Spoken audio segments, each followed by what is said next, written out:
तो good morning friends. कैसे हैं आप सब लोग?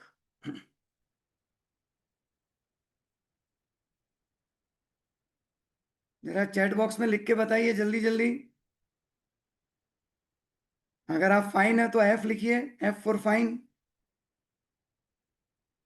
Great, great great great. So नमस्कार दोस्तों, मैं Paras Jain, Indian institute of excellence, Mumbai से।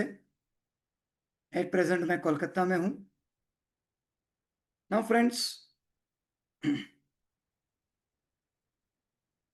एज यूजुअल आईओई की परंपरा, पिछले 27 साल से जो परंपरा चली आ रही है, हमारे हर प्रोग्राम की शुरुआत हम लोग माता सरस्वती की वंदना से करते हैं।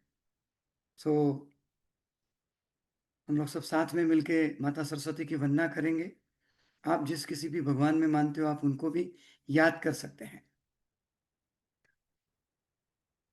या उन्देन्दु तुषारहार धवला,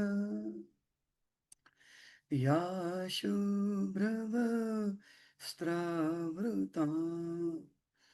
या वीणा वरदण्डमण्डितकरा, या श्वेतपद्मासन,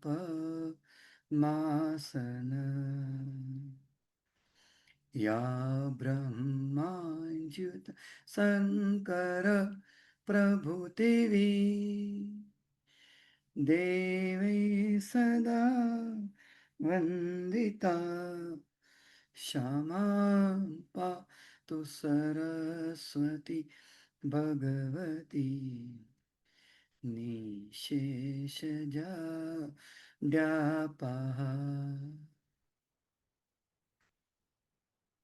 वक्रतुंड महाकाय सूर्यकोटि समप्रभ, निर्विघ्नं कुरु मे देव, सर्वकार्येषु सर्वदा। गुरु ब्रह्मा गुरु विष्णु गुरुदेवो महेश्वर, गुरु साक्षात् परब्रह्म, तस्मै श्री गुरुवे नमः। Thank you friends. साथ साथ दोस्तों, हम सभी के परिवार में, रिश्तेदारों में, क्लाइंट में, प्रोस्पेक्ट में और पूरे विश्व में जो कोई भी मनुष्य, जीव, प्राणी मात्र, पक्षी, जो कोई भी बीमार हो, व्याधिग्रस्त हो, शारीरिक तौर पे या मानसिक तौर पे, तो उन सभी की अच्छी हेल्थ के लिए, मानसिक शांति के लिए हम लोग भगवान से प्रार्थना करेंगे दोस्तों।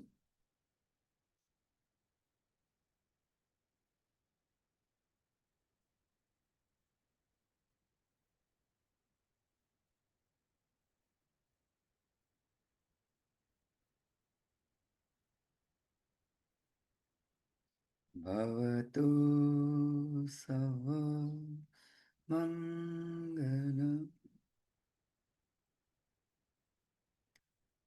साथ साथ दोस्तों, जिस किसी ने भी इस पूरे विश्व में, ब्रह्मांड में देह का त्याग किया हो, शरीर त्यागा है, उन सभी के आत्मा की शांति के लिए, सदगति प्राप्त हो, मोक्ष प्राप्त हो, उसके लिए हम लोग प्रार्थना करेंगे।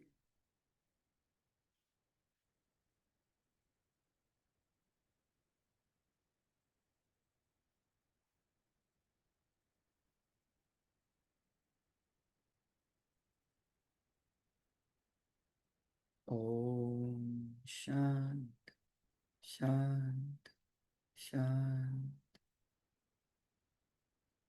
ओम शांत। So friends, good morning once again. आप सभी का हार्दिक स्वागत है दोस्तों, आईओई की ओर से। नाउ फ्रेंड्स, सबसे पहला सवाल। आज 27 दिन का जो ये मुकाबला चल रहा है, इसमें काफी दिन पूरे हो गए। अब समझ लो कि ये समापन की ओर आगे बढ़ रहे हैं। और हमारी कोशिश रहती है कि एक से एक powerful speaker MDRT, COT, TOT, corporate club, कोशिश रहती है कि हर एक को ढूंढ ढूंढ के पूरे इंडिया के कोने कोने से, छोटे छोटे टाउन से लाने की कोशिश रहती है। सो पहला सवाल यही है कि आपको इससे जो वैल्यू मिल रही है। सो बीच में भी 3-4 दिन पहले भी मैं जब आया था, तब मैंने आपको यही सवाल पूछा था। फिर से इस 4 दिन में भी कुछ बिजनेस में बढ़ोतरी हुई होगी। सो ये 27 डेज 26 जुलाई के दिन से शुरू हुआ।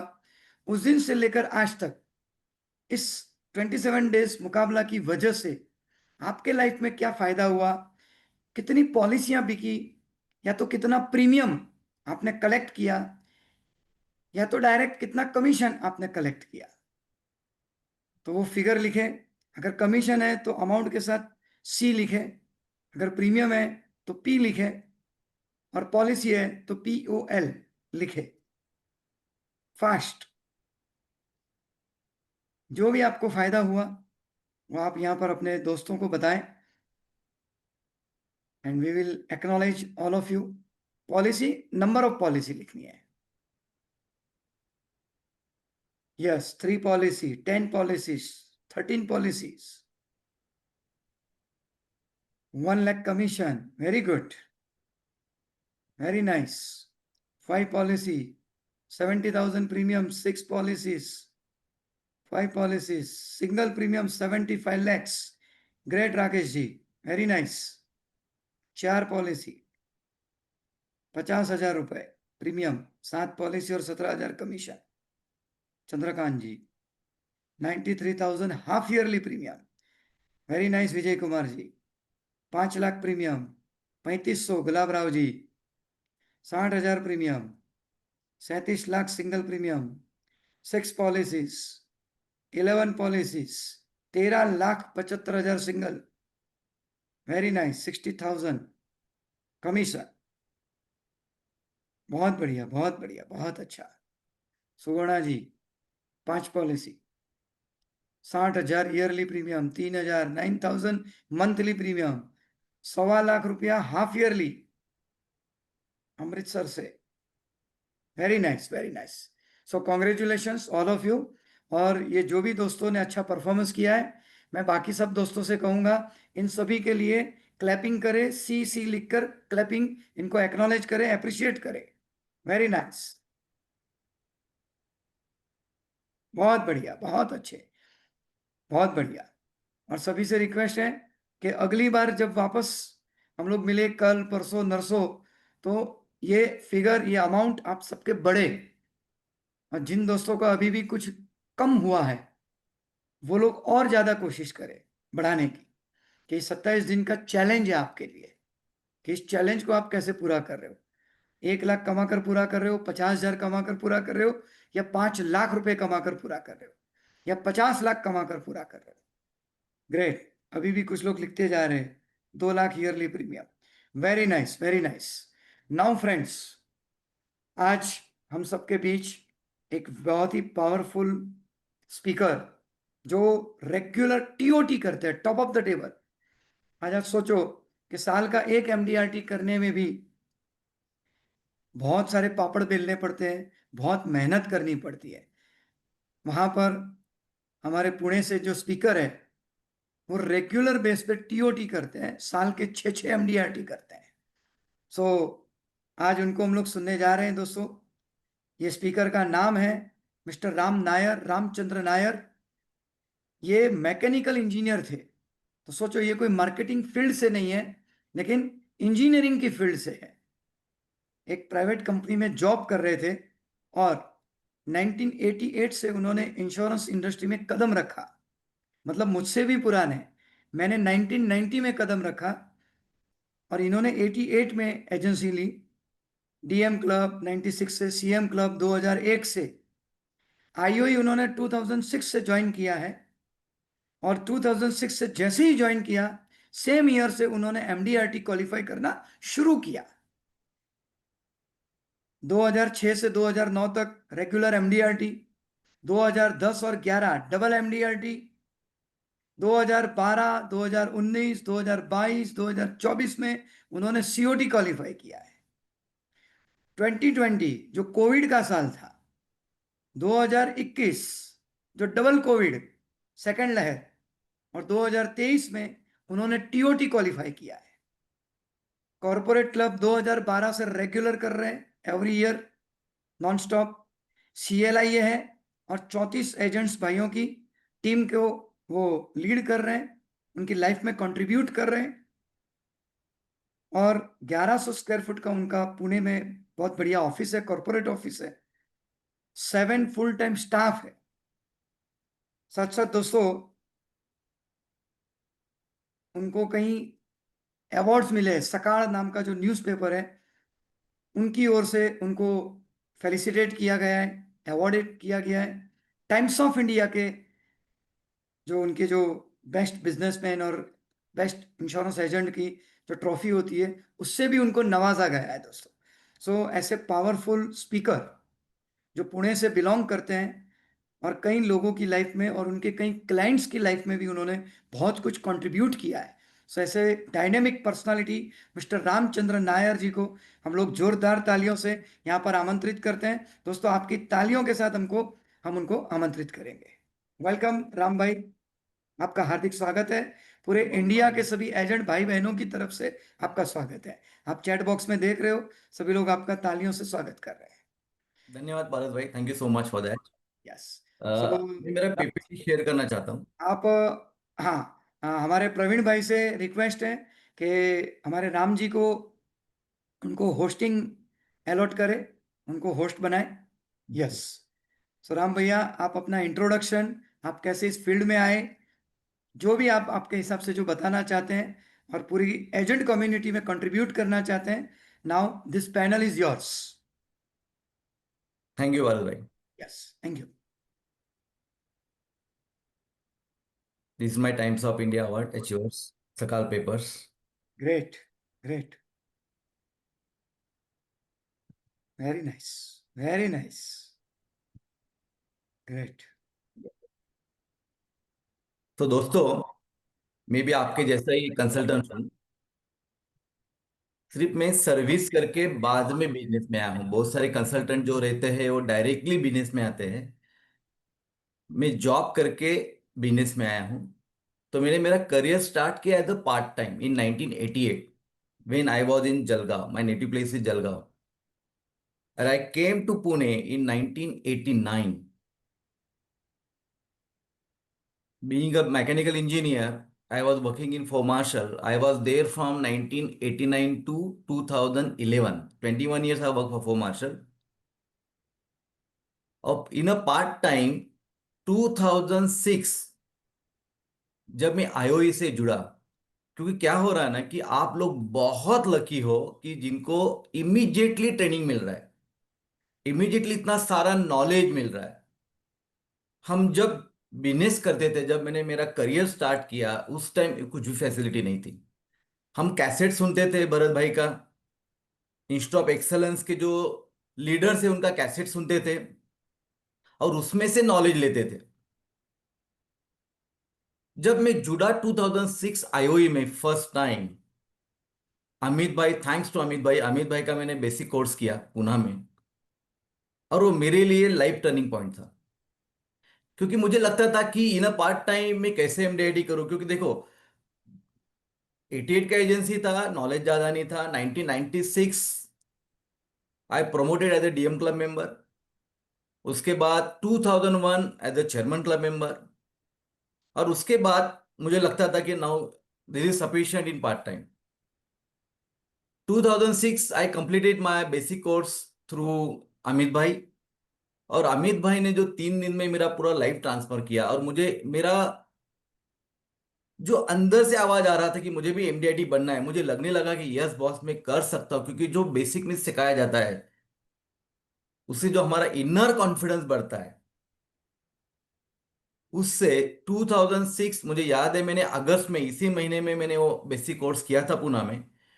और the same year 2006 in the month of December I completed my first MDIT in part time.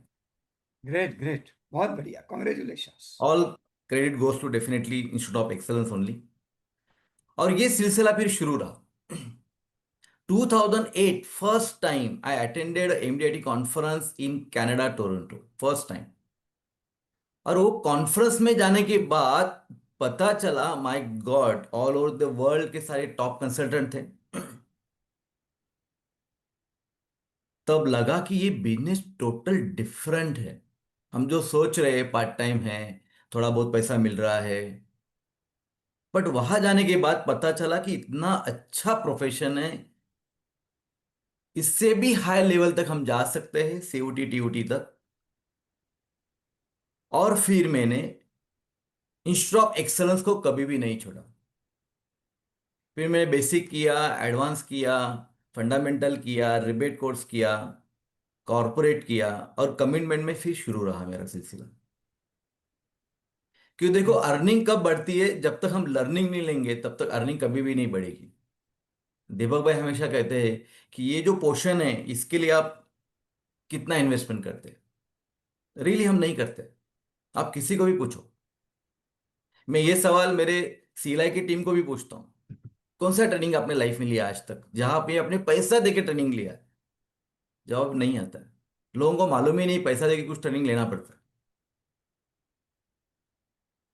ये सारे कोर्सेस करते करते मैं अंदर से पूरा कॉन्फिडेंस मुझे आ गया कि बॉस, अभी हमें फुल टाइम उतरना है। क्योंकि जब भी मैं कमिटमेंट कोर्स मुंबई आता था तो मुझे दीपक भाई पूछते थे कब जॉब छोड़ रहे। हर कोर्स में मुझे याद है, अमित भाई को भी याद रहेगा, अमित भाई के साथ जो जो मैंने कोर्स किए हर टाइम मेरे लिए 15-20 मिनट रहता था। मुझे खड़ा करते थे, अमित भाई चलो रेजिग्नेशन लिखो, मैं भेजता हूं। उस टाइम फैक्स था, चलो आज फैक्स करते ही है। पर क्या है ना पारस भाई, जब तक हमको अंदर से आवाज नहीं आती ना कि मुझे जॉब छोड़ना है, तब तक हम जॉब नहीं छोड़ते। तो बहुत सारे भाई लोग यहाँ पे रहेंगे कि जो आज भी पार्ट टाइम करते रहेंगे, और उन्हें भी लगता रहेगा कि फुल टाइम करूँ नहीं करूँ, करने से बिजनेस बढ़ेगा नहीं बढ़ेगा। बहुत सारे सवाल आते हैं, क्योंकि आज तक हमने कभी बिजनेस नहीं किया। और कभी भी कोई भी एलआईसी कंसल्टेंट जब ज्वाइन होता है ना, एज अ पार्ट टाइम करके ही वो सोचता है। बहुत कम लोग फुल टाइम पूरा विजन के साथ एंट्री करते हैं। नॉर्मली हमें भी यही सिखाया जाता है, एलआईसी में भी यही सिखाया जाता है। हमारा डेवलपमेंट ऑफिसर वही कहता है, अरे कर थोड़ा सा काम, जो भी आप इनकम कमा रहे हैं, आपको और एडिशनल इनकम मिलेगा। इस एंगल से हम एंट्री करते हैं। तो दीपक सही भाई का बात। एक डायलॉग मुझे याद है, राम तू जितना डिले करेगा ना जॉब छोड़ने में, उतना आपके जो सारे कलीग्स हैं ना वो आगे निकल जाएंगे, फिर आप बहुत पछताएंगे कि आपने जॉब क्यों नहीं छोड़ा। 2011 सर, मुझे याद है,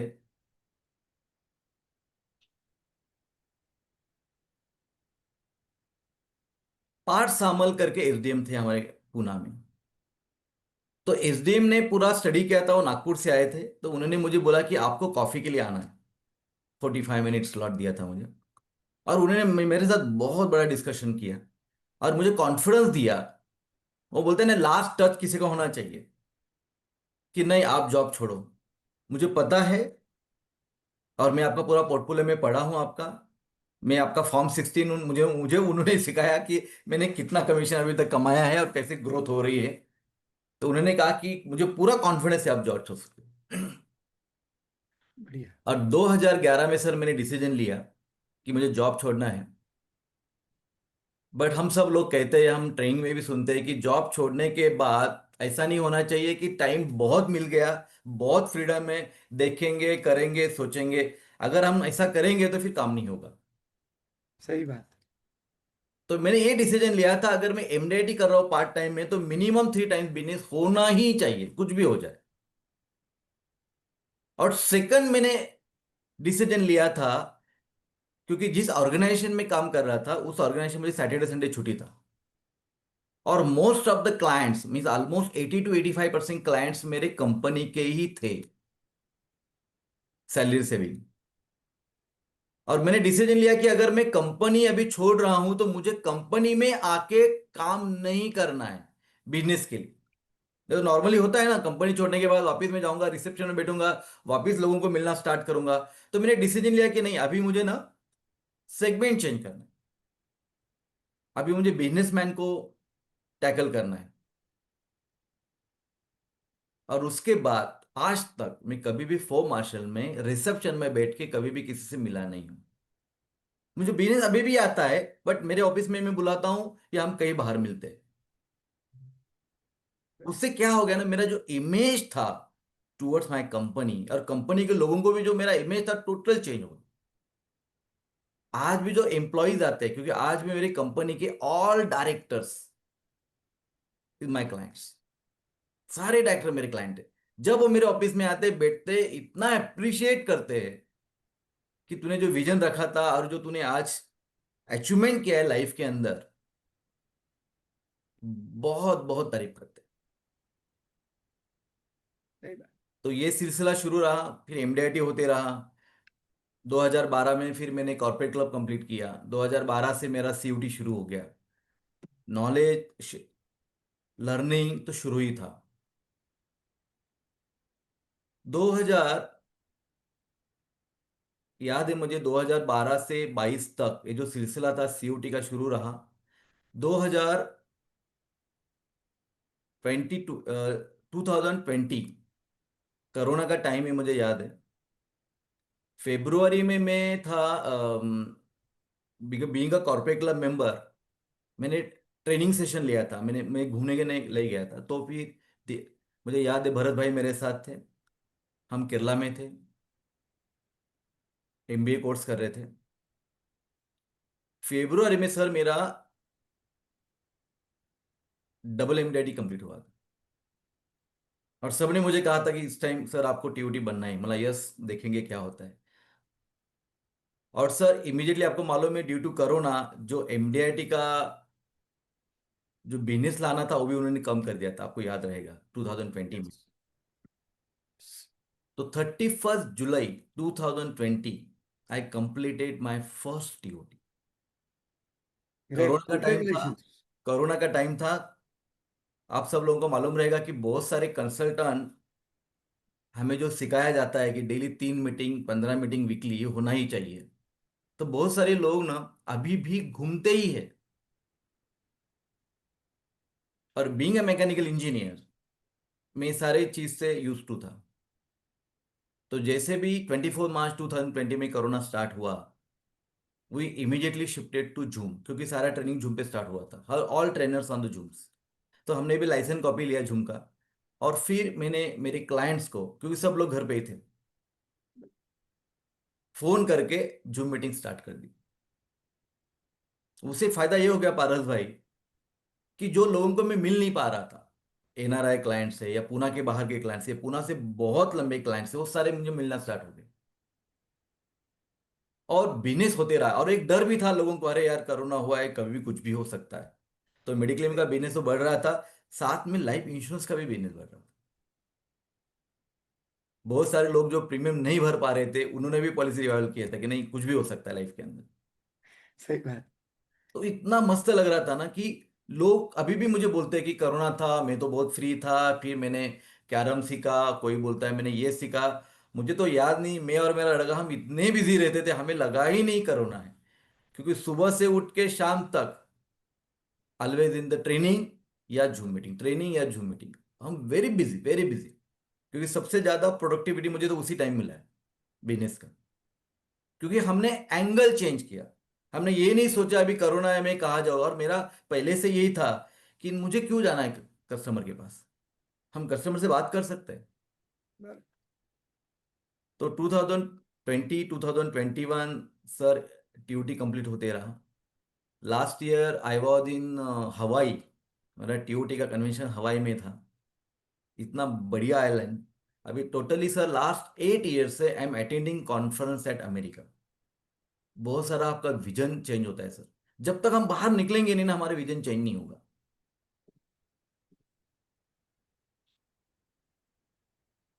तो इस तरह से हमारा बिजनेस चल रहा है।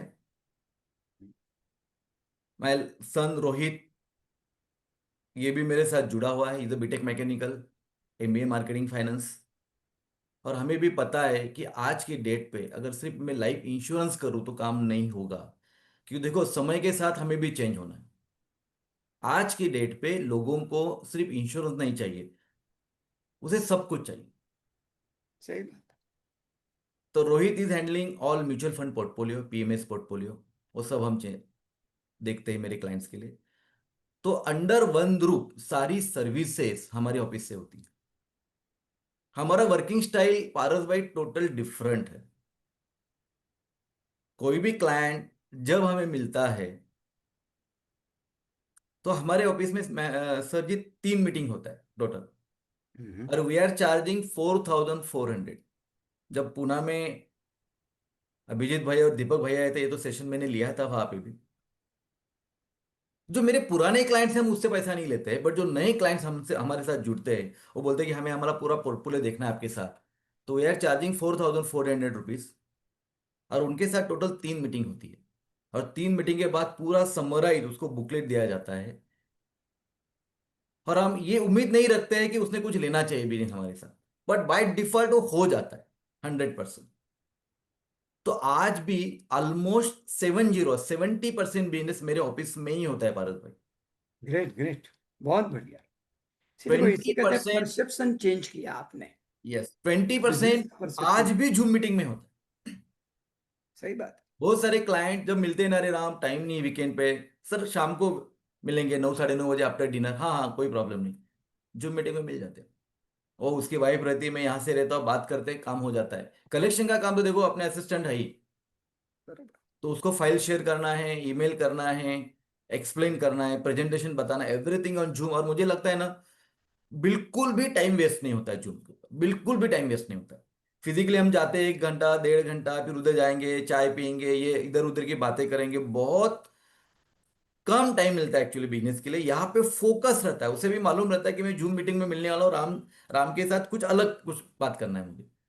तो बाकी की जो बातें बहुत कम होती है, डायरेक्टली हम सब्जेक्ट पे आ जाते हैं। तो इस तरह हमारा जो कुछ वर्किंग स्टाइल है।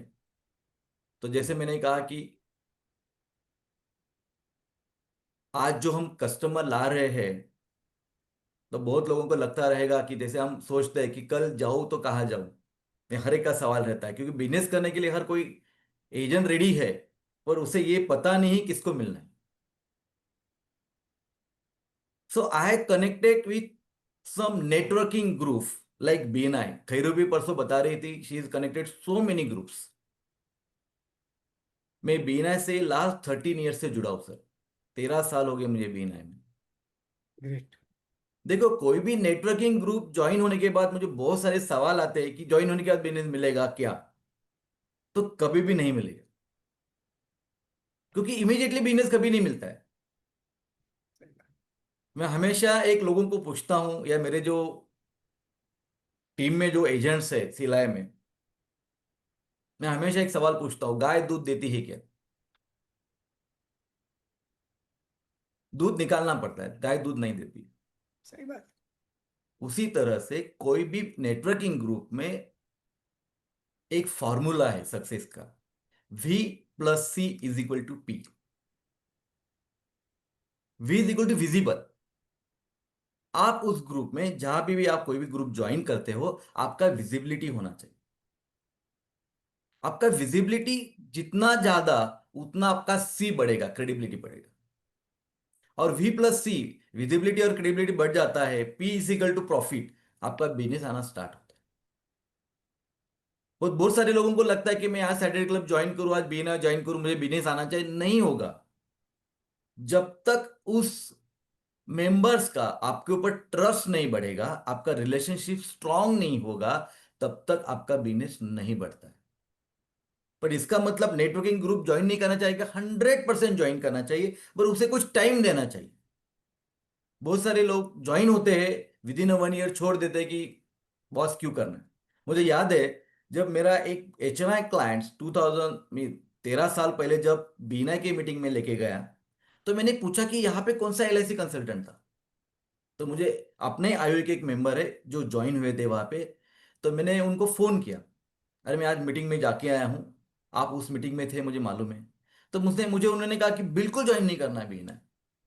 मैंने 80 रेफरल दिए, मुझे 8 महीना लगा, मुझे एक भी रेफरल नहीं मिला, मैं फेडअप हो गया हूँ। Waste of money, waste of time. तो मुझे, मैं सोच रहा था ज्वाइन करूँ कि नहीं करूँ। तो जिस HNI क्लाइंट ने मुझे लेके गए थे वो बोले राम सर, वो कंसल्टेंट डिफरेंट था, आप डिफरेंट है, आप MDIT हो, आपका काम करने का प्रोसेस बहुत अच्छा है, क्योंकि मैं आपका कस्टमर हूँ और मैं कहता हूँ आप ज्वाइन हो जाओ। और पारस भाई, मैं जब ज्वाइन हुआ, मेरा हम्म। डे वन एक मेंबर ने उसके सिस्टर का रेफर दिया कि उसको चाइल्ड हुआ है, आप जाके मिलो। तो first day of my joining of the networking group मुझे पहला रेफरेंस मिला, और मुझे याद है अभी भी, वो 3.5 लाख का प्रीमियम था। पहले दिन BNI फ्री। फ्री। पूरा साल का फी से जो फीस है वो भी फ्री हो गया। सही बात। फिर I join Saturday club, I am in the elite group. Hmm. Saturday club में सर, इलीट ग्रुप ऐसा है कि जहां पे कोई भी मेंबर नहीं हो सकता है। अच्छा। जिस मेंबर का टर्नओवर, बिजनेसमैन का टर्नओवर 10 करोड़ एंड अबाव, वही मेंबर हो सकता है। अच्छा। हम्म। तो मैं वहां पे भी 10 साल, ऑलमोस्ट 10 ईयर्स हो गया। I mean the Saturday club. I great mean great. PHA, Pune hotel association का भी मेंबर हूँ। I am a member of non residential Indian parents, क्योंकि मेरा छोटा लड़का ही इन ऑस्ट्रेलिया। तो पूना में ऐसा ग्रुप है जिनके बच्चे आउट ऑफ इंडिया है, सारे लोगों का एक अलग ग्रुप है। वहां पे भी मंथली एक मीटिंग होता है। I am a member of rotary club, Lions club. देखो, हर ग्रुप, मुझे भी पता है कि हर ग्रुप में मैं नहीं जा पाता, बट वहां पे कंपल्शन नहीं। कंपल्शन कहाँ पे है? Saturday club and BNI, definitely मैं वहां जाता हूँ। रोटरी क्लब में ठीक, अल्टरनेट मंथ गए तो भी चलता है। PHA में भी 2 महीने में एक बार गया तो भी चलता है। बट जहां पे कंपल्शन है, डेफिनेटली मैं वहां पे रहता हूँ। बट मेरा विजिबिलिटी रहता है, मेरा कुछ ब्रॉडकास्टिंग होता है उस ग्रुप के अंदर, और वहां से भी बिजनेस मिलता है। सही जैसे है। कल खैरू बता रही थी, जिम, डेफिनेटली मैं जिम जब जाता हूँ, मुझे अभी भी याद है, मुझे बहुत सारा प्रीमियम जिम से भी मिला है। क्योंकि वहां पे भी विजिबल रहना है आपको, क्योंकि लोग पूछेंगे आपके बारे में, और उनको धीरे धीरे पता चलता है। और जब मैं इनवाइट करता हूँ मेरे ऑफिस में, एक बार वो ऑफिस में आ गया, फिनिश, फिर उसे कुछ बताने की जरूरत नहीं रहती। बढ़िया। तो इस तरह से हमारा जो बिजनेस का नेटवर्किंग है वो शुरू है। एज वेल एज, पारस भाई, we are conducting a financial awareness session in the companies.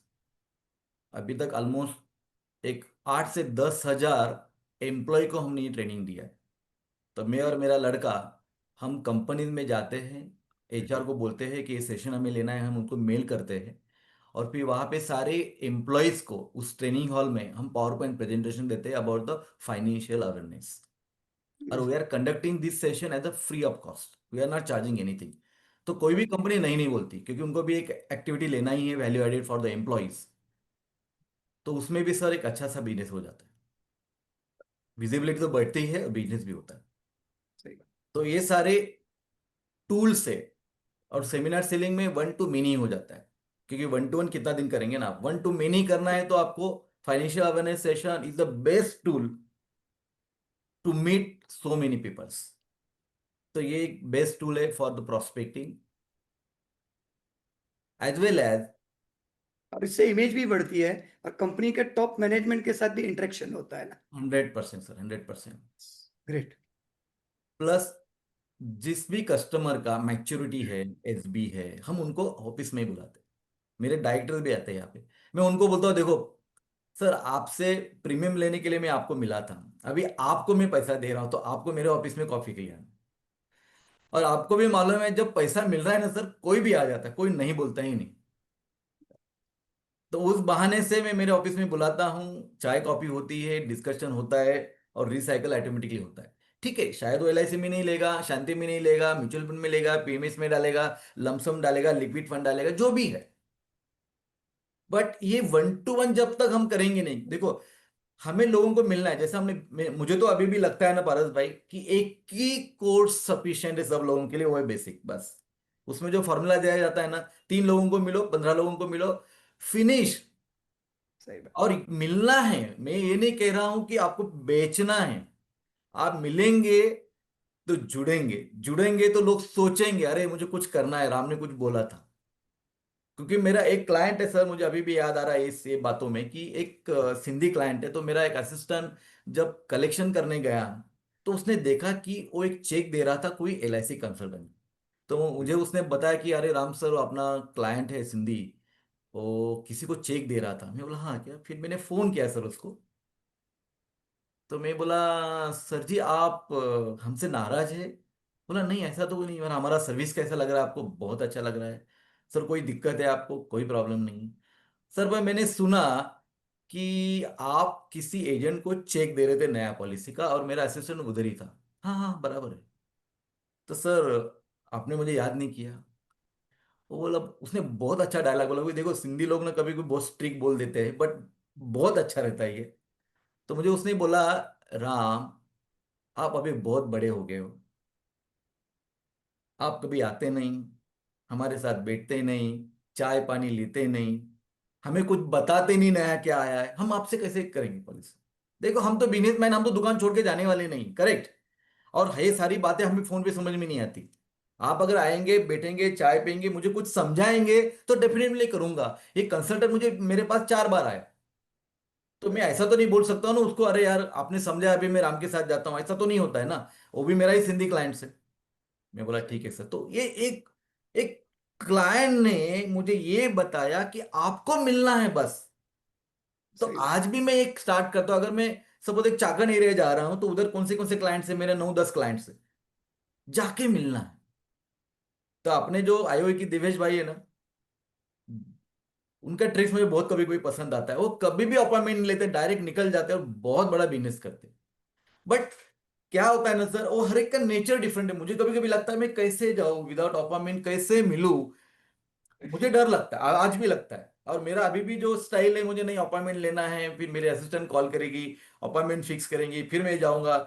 ऐसा डायरेक्टली कैसे जाऊँ? ऐसा मुझे भी अभी भी लगता है। बट मैं जब भी डायरेक्ट गया हूं कहीं पे भी, बहुत अच्छा काम हुआ। सिर्फ आपका सोच थोड़ा चेंज करना है, आपका स्टाइल थोड़ा चेंज करना है, या मिक्स मैच करना है कभी कभी। सही बात। तो सही हम देखो, clients को बुलाते अपॉइंटमेंट हैं। लेकर गए तो पार्टी समझता है ये पक्का बिजनेस के लिए आए, और ऐसे ही गए तो ये तो एज अ फ्रेंडली मिलने को आए। हाँ, चाय पीने आया, गपशप किया, बस। बात किया। और आज सर सब कुछ है ना सर, देखो मेडिक्लेम मिल जाता है, ग्रुप मेडिक्लेम मिल जाता है, कुछ ना कुछ मिलता है। मुझे अभी भी लगता है कि अगर मैं बैठूं ना क्लाइंट के साथ, क्योंकि बराबर। इतने सालों का रिलेशनशिप है बॉस, 100% हम झोली में कुछ ना कुछ लेके ही आते हैं।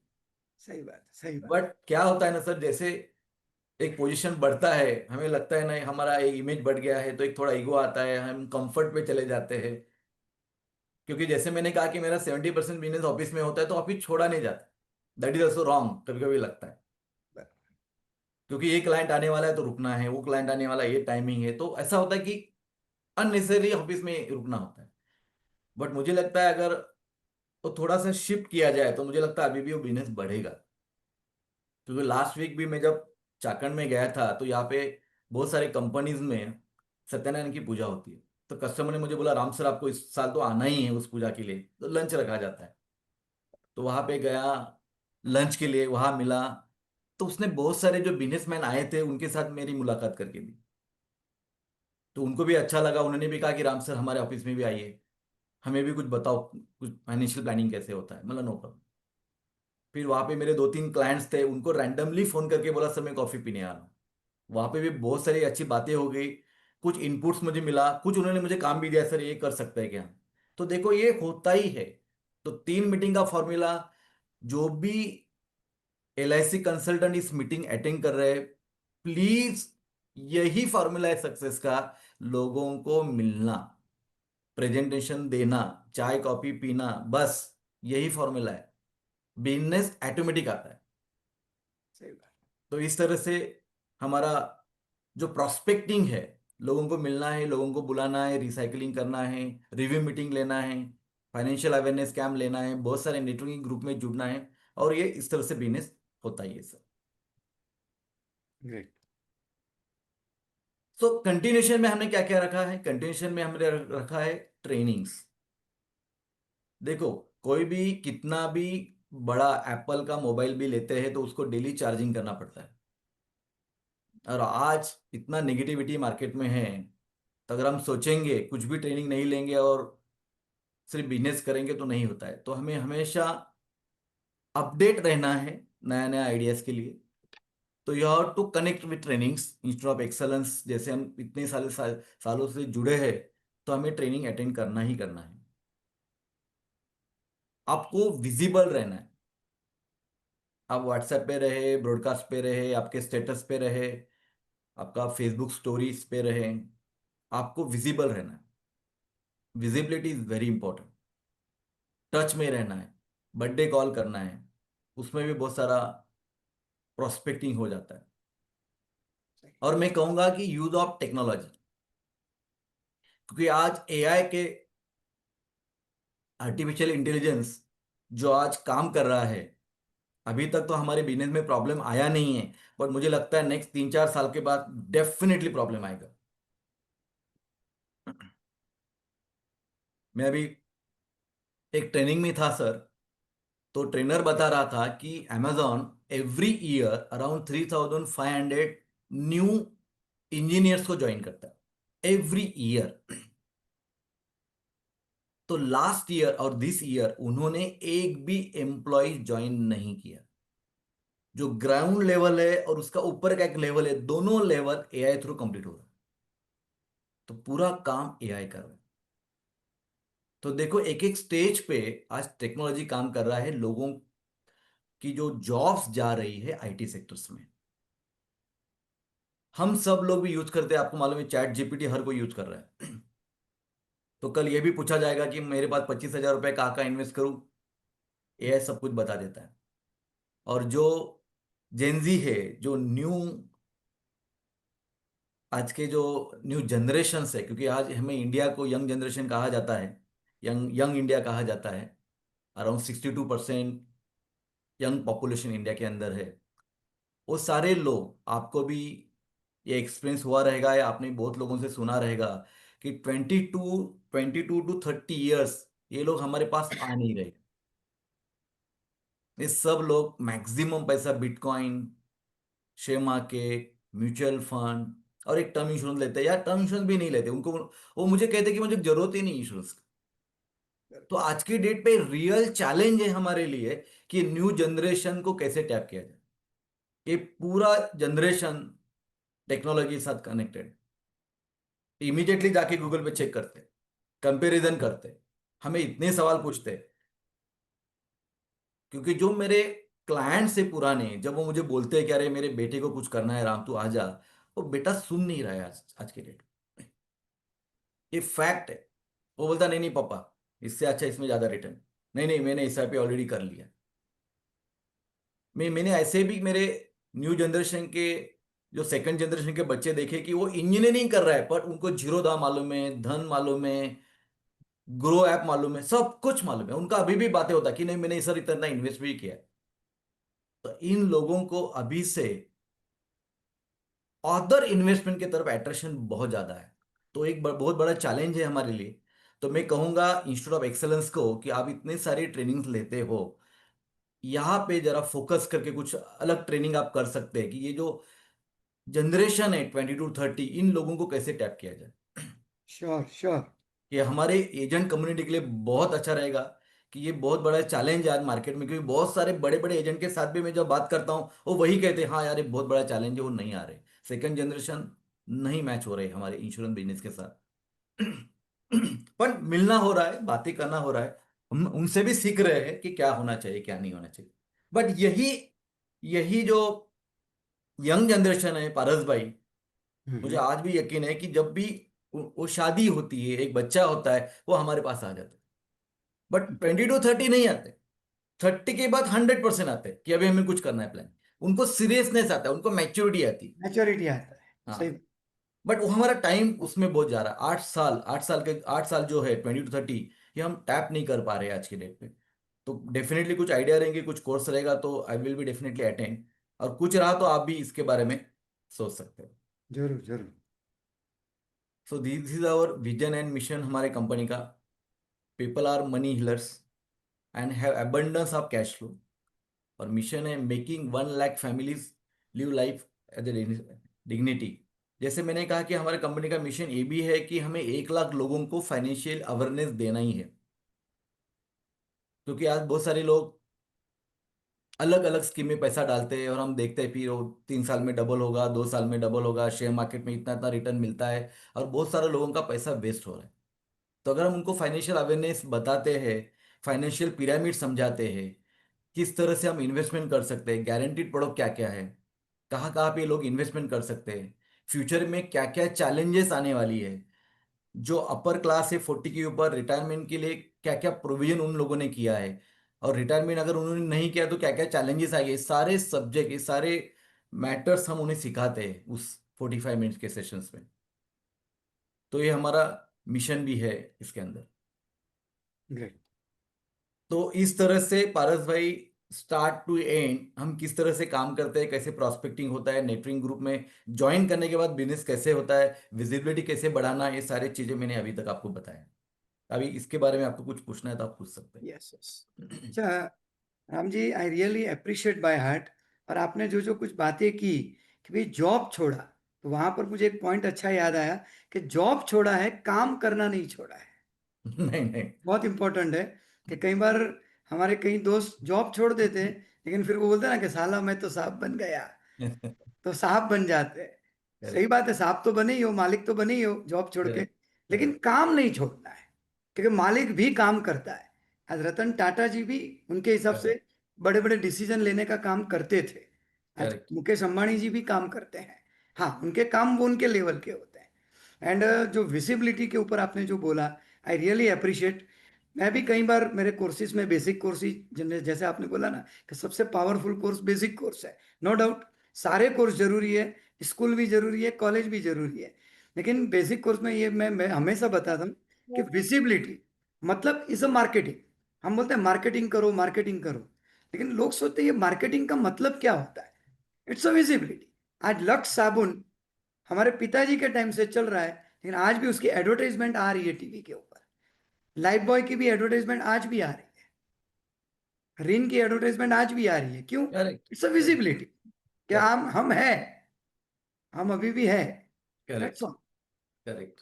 यस। अच्छा राम भैया, हम्म आपसे बीच में काफी टाइम पहले एक बार आपका इसी तरह से जूम पे मैंने सुना था कि आपके नेबर में तीन चार बंगलोज छोड़ के कोई एक्सपायर हो गए थे और आपने उनको बहुत अच्छा सपोर्ट किया। सो ये बात मेरे दिल को भी टच की कि देखो, हम किसी की लाइफ में कंट्रीब्यूट करते हैं तो बिजनेस मांगना नहीं पड़ता है, ऑटोमेटिक आता है। और ये बात बहुत अच्छी शेयरिंग थी आपकी। तो मेरी रिक्वेस्ट है कि ये शेयरिंग हमारे सभी दोस्तों को मिले ताकि सबका फायदा हो। यस। यस। देखो हमारा जो बिजनेस है ना सर, ये रिलेशनशिप और इमोशन से कनेक्टेड है, सही बात। के अलावा कुछ भी नहीं। ये दो फैक्टर, क्योंकि हम अगर आईआरआर की बात करेंगे तो लोगों के लिए बहुत सारे टूल्स है, पर हम आईआरआर से कभी भी जीत नहीं पाएंगे, इंडस्ट्री को कभी भी नहीं जीत पाएंगे। सही बात। और आज हमें भी पता है ये बहुत बड़ा चैलेंज है हमारे लिए, क्योंकि बहुत सारे लोग अभी भी कंपेयर करते हैं और हम हमें बहुत सारा बिजनेस नहीं भी मिलता है। तो ये रिलेशनशिप के ऊपर ही था, तो हमें भी मालूम है एक हमारा एक नॉर्मल नेचर है। अगर किसी घर पे डेथ होता है तो हम इमीडिएटली हेल्प करते हैं, जाते हैं, दौड़ते हैं, सब कुछ करते हैं, डेथ सर्टिफिकेट लाने के बाद फिर स्मशान भूमि जाना है, ये सब कुछ करना है। तो बीइंग अ सोसाइटी मेंबर हमने सब भागदौड़ किया, उसको बेचारे को पता भी नहीं था क्या क्या करना है। फिर आपको मालूम है सेकंड डे पे बहुत सारे घरों में आज भी खाना नहीं बनता है, गैस नहीं शुरू होती है। सही बात। तो उस दिन ये सब शाम को होने के बाद सुबह सुबह मेरी वाइफ ने चाय बना के लेके गई, फिर उसके बाद ब्रेकफास्ट लेके गई, उसके बाद खाना लेके गई, शाम का भी खाना लेके गई। तो उनको बहुत अच्छा लगा कि यार ये कैसे हो रहा है, क्योंकि बताना नहीं पड़ा ना। देखो ये कुछ बात किसी ने मांगने के बाद नहीं होती है, तो हमें खुद होके देना है। सही बात। तो वो जो मेरे नेबर्स है इधर, रिटायर्ड चार्टर्ड अकाउंटेंट, और वो आज का उनका बहुत बड़ा होल्ड है शेयर मार्केट में। तो ये सब होने के 10-15 दिन के बाद मुझे वो मिले, और मेरे घर पे आके मेरे मुझे और मेरे वाइफ को बहुत अप्रिशिएट किया उन लोगों ने, कि हमारे बहुत सारे रिलेटिव्स हमारे घर में थे। देखो ना, अगर हमारे सारे रिलेटिव घर में हैं और कोई नेबर आके सब कुछ देता है तो आपका क्रेडिबिलिटी बहुत इंक्रीज होता है कि आपका रिलेशनशिप कितना बढ़िया है इस सोसाइटी में। सही बात। तो बहुत अप्रिशिएट किया, वो हस्बैंड वाइफ दोनों आए थे, और उन्होंने कहा कि हम बहुत खुश है, हमें आपने हमें टच किया, बहुत अच्छा लगा आपने जो सपोर्ट किया, क्योंकि मैडम ने उसका काम किया था और मैंने वो भागदौड़ करके सब कुछ किया था, और ये जरूरी भी है एक्चुअली।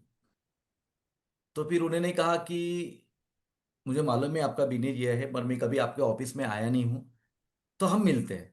मतलब नो प्रॉब्लम। तो उसने इमीडिएटली बताया कि आपका, आप वीकेंड पे काम करते हो ना? डेफिनेटली करता हूँ। तो वीकेंड पे दोनों हस्बैंड वाइफ आए, बैठे मेरे साथ डिस्कस किया। और being a chartered accountant, share का इतना बड़ा नॉलेज है, तो उसे ज़्यादा बताने की जरूरत भी नहीं थी। सही बात, सही बात। तो उसने कहा कि उसका लड़का अमित है, ही ऑल्सो चार्टर्ड अकाउंटेंट। तो उन्होंने कहा कि अमित के साथ हम एक मीटिंग करते हैं। पर आपको मालूम है, सारे लोग आईटी कंपनी में रहते हैं, तो इमीडिएटली सुबह सुबह जल्दी निकल जाते हैं। तो पारस भाई, हमारा मीटिंग सुबह 7 बजे का था मेरे ऑफिस। मेरा हम्म। बहुत सारा मीटिंग पारस भाई सुबह 7 का होता है, या रात को 9 साढ़े 9 का भी होता है, डिपेंड ऑन माई क्लाइंट्स। तो 7 बजे उसको 8:30 पहुंचना है, तो 8 बजे बोला मुझे फ्री करो। तो उसके पापा, मैं, हम सब बैठे, उनको सब एक्सप्लेन किया। और वो बोलते हैं ना, मम्मीज बॉय या डैडीज बॉय, वैसा था। हाँ पापा, आप जो बोलते हो कोई प्रॉब्लम नहीं, बीइंग अ चार्टर्ड अकाउंटेंट उससे कोई ऑब्जेक्शन नहीं था। तो फिर उसको मैंने समझाया। फिर उसकी वाइफ के नाम पे बहुत सारा पैसा पड़ा था बैंक में, फिर उसने वो वन टाइम में इन्वेस्टमेंट किया। फिर उन्होंने कहा कि मेरी सिस्टर भी है, सिस्टर के हस्बैंड भी है। तो ये सारा business sir with in next 15 days उनके घर से मुझे मिला। ग्रेट। कोई ऑब्जेक्शन नहीं, कोई आईआरआर का झंझट नहीं, कुछ भी नहीं। Not only one time investment and regular, he has given me all mediclaim policies of the families. हर एक का मेडिक्लेम का पॉलिसीज दी। तो मुझे याद है सर, उस टाइम मेरा एक एमडीआईटी तो उस फैमिली ने ही करके दिया था, फुल वन एमडीआईटी का प्रीमियम, मेडिक्लेम का प्रीमियम। तो ये सारे कैसे होता है ना सर, ये इमोशन, और अगर रिलेशनशिप से अगर आप बात करते हैं या जुड़ जाते हैं किसी के साथ, सही बात। तो बहुत अच्छा काम होता है। हमारा स्वार्थ ये नहीं होता कि हमें बिजनेस मिलना चाहिए, वो बाय डिफॉल्ट होता है। Sir because humanity ground. That is a givers game, जैसे हमें बीना में भी सिखाया जाता है, गिवर्स गेम। जो आप देंगे वो आपको रिबाउंस होकर वापस मिलने ही वाला है। तो अगर आप कम्युनिटी के लिए कुछ सोशल एक्टिविटी करते हैं, तो उसका डेफिनेटली हमें फायदा होता है। तो हर काम इस एंगल से नहीं होना चाहिए मुझे कुछ मिल रहा है, कुछ काम ऐसा भी होना चाहिए कि नहीं, हमें इस फ्लो में जाना है, हर काम करना। तो वो एक स्टोरी था सर। सर दूसरा, आपने जॉब छोड़ा, हाँ। मानते हैं कि एक बीइंग अ मैकेनिकल इंजीनियर, मतलब एक अच्छी पोस्ट, अच्छी सैलरी, सब कुछ होता है, एक स्टेटस होता है। करेक्ट। नो डाउट यहाँ पर भी 2006 से आप कंटिन्यूस एमडीआरटी कर रहे थे, तो इनकम तो कंपैरेटिवली शायद यहीं से ज़्यादा आया होगा, एलआईसी से। फिर भी एक स्टेटस होता है, इंजीनियर है, और वो छोड़ा तो सब बहुत कुछ सपोर्ट मिला। जैसे आपने बोला कि एसडीएम साहब ने आपको सपोर्ट किया, यहाँ से दीपक जोशी सर ने आपको हिम्मत दी, सब कुछ था। लेकिन आखिर तो डिसीजन तो अपना होता है, दिल पे पत्थर भी रखना होता है। घर में वाइफ या पेरेंट्स भी बोलते हैं, अरे इतनी अच्छी जॉब क्यों। वो जो कश्मकश क्या फेस किया, क्योंकि ऐसी ही कश्मकश हमारे सभी भाई बहनों को आता है। उसके बारे में एक नटशेल में 2 मिनट कुछ बताएं। पारस भाई, मेरे घर में एग्जैक्टली उल्टा था। अच्छा। मेरी वाइफ मेरे Great. पीछे पड़ी थी, आपको जॉब छोड़ना है। अरे वाह, बढ़िया। और मेरा डेयरिंग नहीं हो रहा था।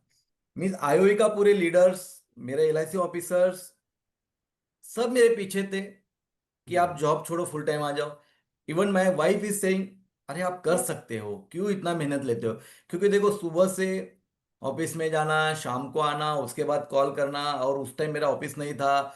फिर वो कुछ फॉर्म भरना, फिर किसी के पार्ट टाइम असिस्टेंट को देना, वो बहुत हेक्टिक था, बहुत हेक्टिक था। सही बात। तो उसे भी पता था अगर मैं काम करूं फुल टाइम, तो इससे ज्यादा फायदा होगा। पर मैंने जैसे आपको कहा पारस भाई, जब तक अंदर से आवाज नहीं आती। तो मुझे अभी भी याद है, 2030 2010 में हम नेपाल गए थे घूमने के लिए। और मुझे लगता है पोखरा एक बहुत अच्छा प्लेस है, हम्म, एक सही बात। देवी का मंदिर है वहां पे। वहां पे मैं जाने के बाद जस्ट मेडिटेशन कर रहा था, तो मुझे अंदर से आवाज आ रही थी, बस अभी यहाँ से जाएंगे ना, रेजिग्नेशन दे देंगे। पारस भाई, वो भी बड़ा चैलेंज था। जब मैंने डिसीजन लिया, मेरे बॉस को बताया कि मैं अभी रेजिग्नेशन दे रहा हूँ, वो बोला तू पागल है,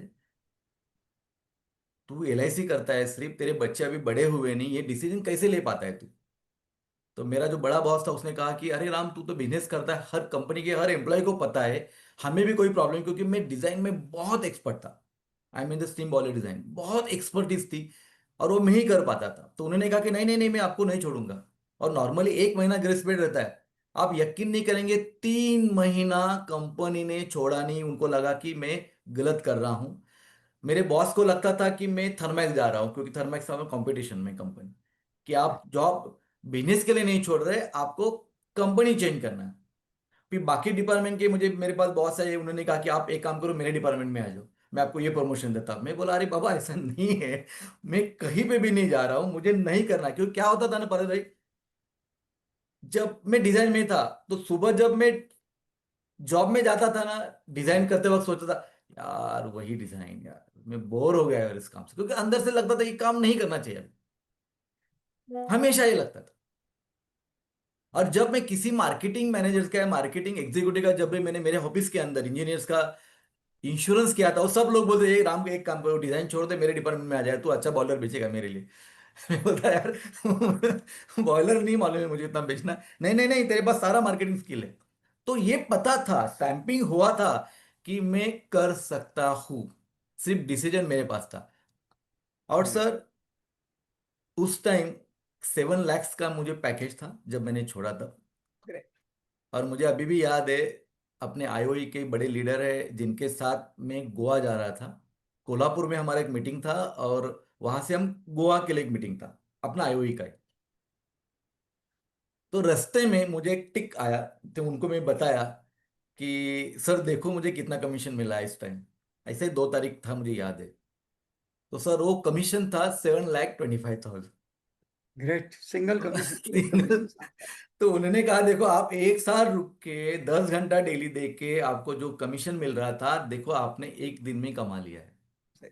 तो this is the power of full time consultancy. But जैसे आपने कहा, वही है, फुल टाइम होने के बाद फ्री नहीं होना है, ज्यादा ऑक्युपाइड होना है, ज्यादा काम काम नहीं करना छोड़। है, ज्यादा भागना है, गोल बड़ा रखना है, स्ट्रैटेजी चेंज करना है, तो ही होगा। जैसे मैंने कहा कि मैं सैलरी क्लाइंट्स किया ही नहीं उसके बाद।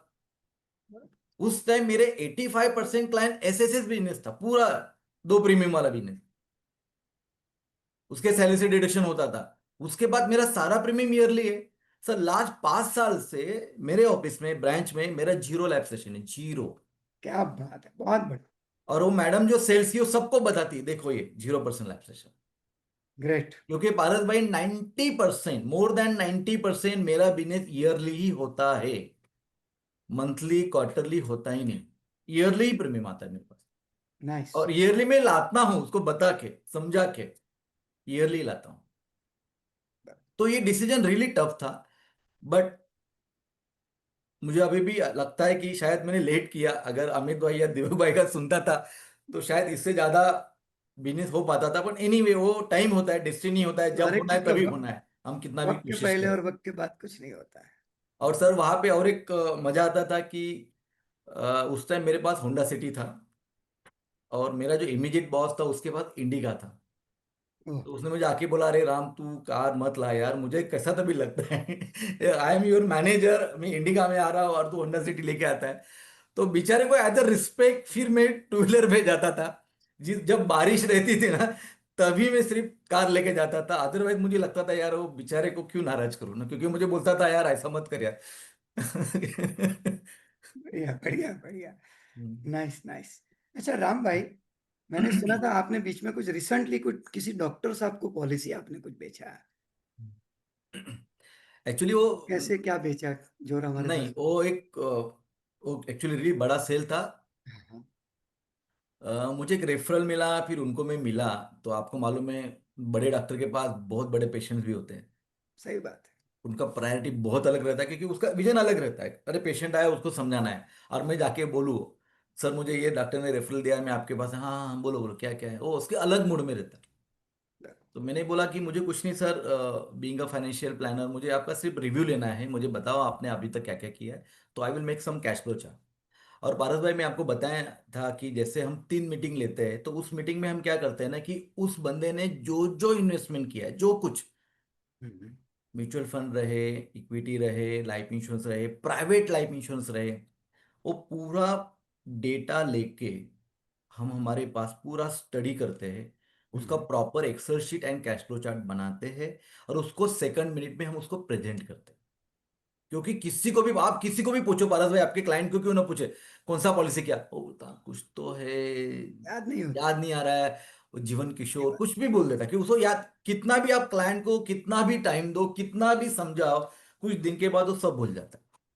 तो जब मैं समझाता हूँ सर आपने प्राइवेट का पॉलिसी लिया है, ये यूलिप है, इतना पैसा आएगा, अरे बोलता अरे यार वो बैंक में चिपका है, मुझे मालूम ही नहीं क्या है। उन्हें पता नहीं है, बट जब आप उनको बताते हैं और समझाते हैं तो क्लाइंट समझता ओके यार ये मैंने लिया है कि भी अभी क्या करना है। फिर अगर ऑप्शन है सरेंडर का तो बताता हूँ, नहीं तो बोलता हूँ सर अभी 3 साल बाकी रहने दो, कंटिन्यू करो। डिपेंड है, तो ये उनको समझाना है। सही। तो डॉक्टर्स को मैं यही बोल रहा था, सिर्फ मुझे डेटा दो सर। तो डेटा देने के लिए तैयार नहीं था। हाँ हाँ मैं देता हूँ आप नेक्स्ट मीटिंग आओ, नेक्स्ट मीटिंग जाने के बाद वापिस इतने सारे पेशेंट, अपना नंबर लगेगा, हाँ हाँ हाँ हाँ मुझे याद है, देता हूँ। तो कैजुअली अप्रोच रहता है ना, क्योंकि देखो एक बड़े एचएनआई क्लाइंट है ना सर, वो जल्दी सीरियस नहीं होते, कि उतना वो ऑक्युपाइड रहता है खुद के काम के साथ। थर्ड मीटिंग में उसने बोला अच्छा ओके ओके, तो उसने लैपटॉप ओपन किया और मुझे इमीडिएटली सारे नंबर दे दिए, एक्चुअली उसी के पास थे सब कुछ। तो फिर मैंने वो पूरे कैश फ्लो चार्ट बनाया, क्योंकि बीइंग ए बिग डॉक्टर्स उसका कैश फ्लो चार्ट बना के मैंने मीटिंग वापस लिया। बहुत टफ था, बहुत टफ था, जैसे खरू बताती है ना, बहुत बहुत पापड़ बेलने पड़ते हैं, इतना इजी नहीं है किसी कस्टमर के साथ। और जब बड़ा चेक आता है ना, बहुत मीटिंग लेना पड़ता है। सही कभी बात। भी मैं गया, क्योंकि मैं ये सवाल दीपक इसको भी पूछा था, भरत पारेख सर को भी पूछा था कि सर आप तो बस मार्केट में जाने के बाद आपको बिजनेस ही बिजनेस मिलता रहेगा। वो तरह हम ना, ऐसा कुछ नहीं है। आप जैसे एजेंट हो मैं भी एजेंट हूँ, वो कोई देखता नहीं कि मैं नंबर 1 एजेंट इंडिया का हूँ। मुझे भी बराबर। उतना ही मेहनत लेना पड़ता है जितना आप लेते हैं। हाँ सिर्फ ये मेरा ब्रांड है, मेरा इमेज थोड़ा सा डिफरेंट है, तो ज्यादा जल्दी मिल जाता है रिजल्ट। तो वो सारा कैश फ्लो चार्ट लेने के बाद मैं उनको समझाया सर आपका इंश्योरेंस इतना ही है। और मुझे याद है 1,27,000, 1,67,000 वो सिर्फ ईयरली प्रीमियम पे कर रहा था। और ओ। कुछ 20-22 लाख का पॉलिसी रहेगा। और लास्ट पॉलिसी उसने जो निकाला था वो था 1,000 पर मंथ जीवन। मैं हंस रहा था सर, 1,000 पर मंथ जीवन सर, या 2,000 पर मंथ जीवन सर कुछ प्रीमियम था उसका। तो मैंने पूछा भी था उस मीटिंग में सर इतना छोटा पॉलिसी क्यों लाया, अरे नहीं वो एक पेशेंट है बहुत पीछे पड़े थे, मैंने उसको बोला ठीक है ले लेकर। तो उसने मुझे पूछा कि ठीक है अभी ये तो आपने लेके आया, अभी करना क्या है। तो मैंने बोला नहीं सर मैंने वो प्लानिंग नहीं किया है। देखो क्या होता है ना, मैं एक मेरे बिजनेसमैन से सीखा हूँ पारस भाई, हम्म।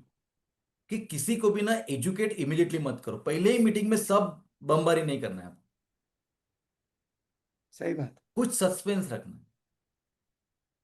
ठीक है मेरे पास लैपटॉप है, मैंने सब कुछ किया है भी रहेगा तो भी बात करना, हाँ हाँ ठीक है ठीक, सर मुझे थोड़ा टाइम दो, मुझे थोड़ा प्लानिंग करना पड़ेगा, मुझे स्टडी करना पड़ेगा।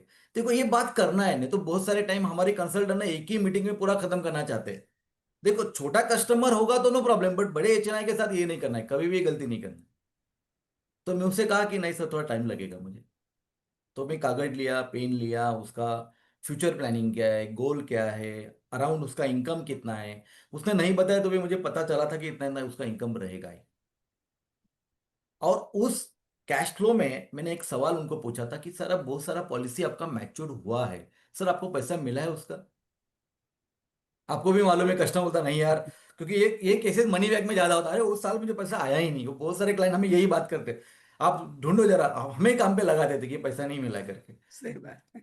तो मैं मैच्योरिटी के बारे में बोला नहीं सर मुझे तो याद नहीं आ रहा है, 2-3 साल में कुछ पैसा आया। मतलब ठीक है सर मैं चेक करता हूँ।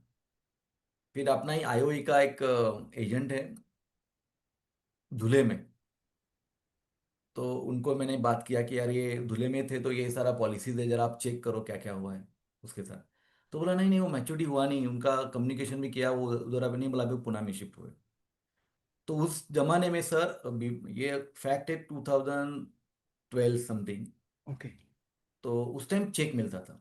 तो मैंने पूरा मैच्योरिटी फॉर्म भी भर के अपने आईओई के, देखो जैसे बीच में मैं एक मीटिंग अटेंड कर रहा था अपना 27 डेज का, तो उन्होंने कहा कि जितने सीसी मेंबर है उतने अपने ऑफिस से या उतने अपने कलीग से, सही तो वो बात। एक सपोर्ट मिलता है, देखो बहुत बड़ा फैक्ट। तो मैंने उनको भेजा, बोला यार आप सबमिट करो और चेक आप बाय हैंड कलेक्ट करो, क्योंकि मैंने लेटर भी लिख लिया था, अथॉरिटी भी लिख लिया था। तो उसने बाय हैंड कलेक्ट किया और चेक मुझे दिया। तो मैंने उस टाइम उसको उनको यही बोला था कि सर अगर आपने किया नहीं रहेगा तो मैच्योरिटी फॉर्म तो मैं लेके ही गया था, साइन भी करके डॉक्यूमेंट भी कलेक्ट किया था, तो सर मैं चेक करता हूँ सर। और मुझे पता चला था कि पॉलिसी बॉन्ड अगर उनके पास है तो इसका मतलब वो मैच्योरिटी लिया ही नहीं। बराबर। एक 10-15 डेज के बाद मैंने कॉल किया, सर आपके चेक भी मेरे पास आए हैं और आपका जो दो पॉलिसीज मुझे लगता था कि आपने प्रीमियम पे ही नहीं किया वो करेक्ट है, तो सर वो प्रीमियम भी आपको पे करना है, रिवाइवल कर देंगे ओके। एक सब किया ना सर, उसका बेनिफिट ये हुआ क्लाइंट के साथ, कस्टमर बहुत खुश हो गया। कभी कभी ना सर सिर्फ सेल्स के लिए नहीं जाना है, सर्विस के लिए भी जाना है। जरूरी है। कोई भी क्लाइंट का नीड जब कंप्लीट होता है वो ओपन होता है। हम अगर मांगेंगे कि मुझे ये दो तो नहीं मिलता। तो कस्टमर ने बोला कि अरे बहुत अच्छा लगा मुझे, आप नॉर्मल एजेंट नहीं हो, आप हटके हो, बहुत अच्छा काम करते हो, मुझे लिए मेरे लिए बताओ। तो जब हमारा चेक के साथ जो मीटिंग था उस टाइम मैंने उसको प्रेजेंटेशन दिया। और नॉर्मली ऐसा होता है ना कि अगर उस फील्ड का आदमी नहीं हो तो वो ज्यादा चेक नहीं करता, वो सिर्फ देखते रहता है क्या किया क्या किया, इसमें क्या किया आपने क्या किया है। तो मैंने वो सब बताया कि जो आपने मुझे बताया था कि इतना लाइफ कवर होना चाहिए, क्योंकि आपका लाइफ कवर इतना कम है, आपका इतना सारा इनकम है, तो आपका ह्यूमन लाइफ वैल्यू के हिसाब से इतना इंश्योरेंस होना चाहिए। आपका एज अगर 40+ है तो ये शायद इतना पैसिव इनकम आना चाहिए, तो उसके हिसाब से मैंने कैलकुलेशन किया था। और मैंने प्रीमियम लाया था सर उसका 25 लाख रुपीज, मेरा प्रेजेंट है 25 लैक्स का। He is paying around 1,60,000 65,000 yearly उस टाइम। तो वो खड़ा हो गया, मेरे हाथ में लिया, बोला you are really big agent, 1 lakh में भरता हूँ, आप 2 लाख प्रीमियम पर मंथ का बताते हो। तो मैं बोला सर वो चाहिए आपका, आपने किया है क्योंकि आपको पता नहीं, आपको किसी ने एजुकेट नहीं किया रहेगा। कोई भी आया, आया राम गया राम आया, आपको कुछ ना कुछ चिपकाया है। सही बात। ये मैंने पूरा स्टडी, देखो अगर ये पहले मीटिंग में सब देता था ना सर, वो क्या बोलता था, हाँ फाइल लेना मैं रखता हूँ, मैं स्टडी करके बताता हूँ।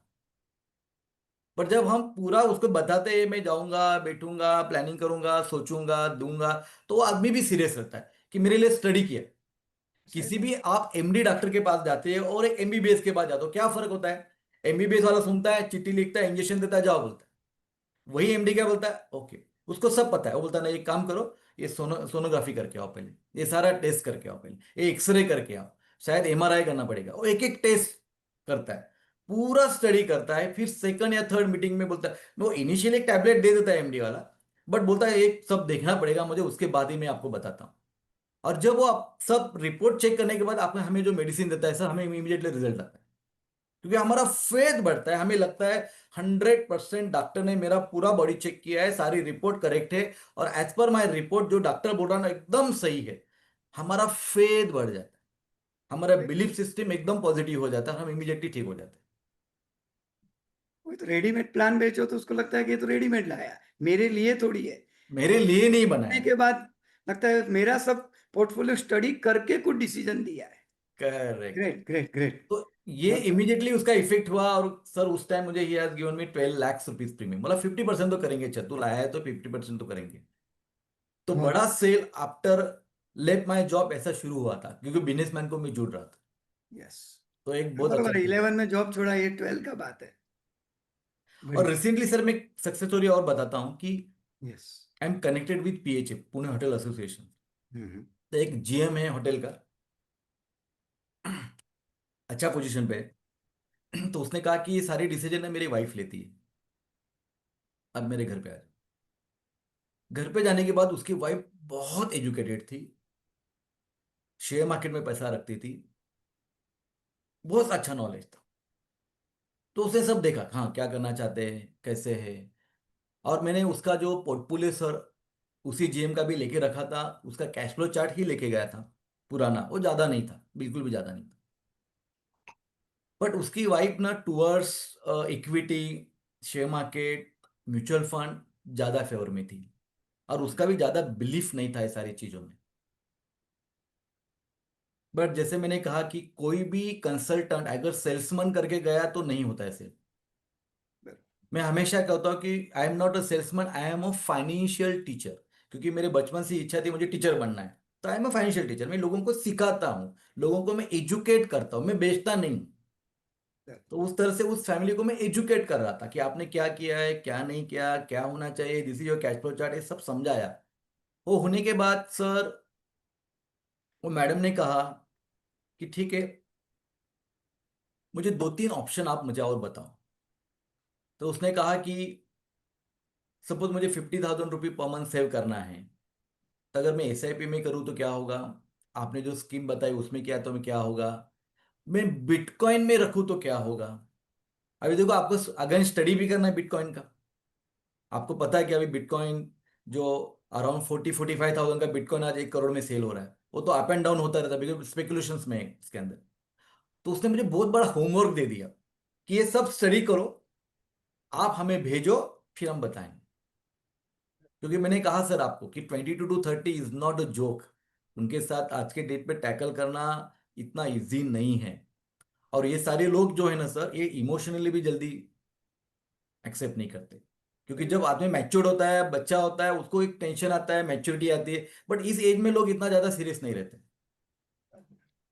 तो सर मैंने पूरा स्टडी किया, क्योंकि मेरा जो छोटा लड़का he in Australia, he is dealing in bitcoin, उसको बिटकॉइन का बहुत अच्छा नॉलेज, बहुत अच्छा नॉलेज। तो मैं उसको बताया यार ऐसा ऐसा है। बोला पापा ऐसा थोड़ी होता है, वो तो रेट कम ज्यादा होगा ही नहीं। मतलब एग्रीड सब कुछ है, पर मुझे आपको देना है ये, क्योंकि मुझे वो स्टडी मटेरियल उसको देना है, किस तरह से हमें इन्वेस्टमेंट करना है। अगर एक इन्वेस्टमेंट करूँ एक 10 साल 15 साल, तो अराउंड कितना पैसा होगा। स्पेकुलेशन है, फिर भी एक एवरेज क्या होगा। फिर वो स्टडी करके पूरा उसका डेटा बनाया।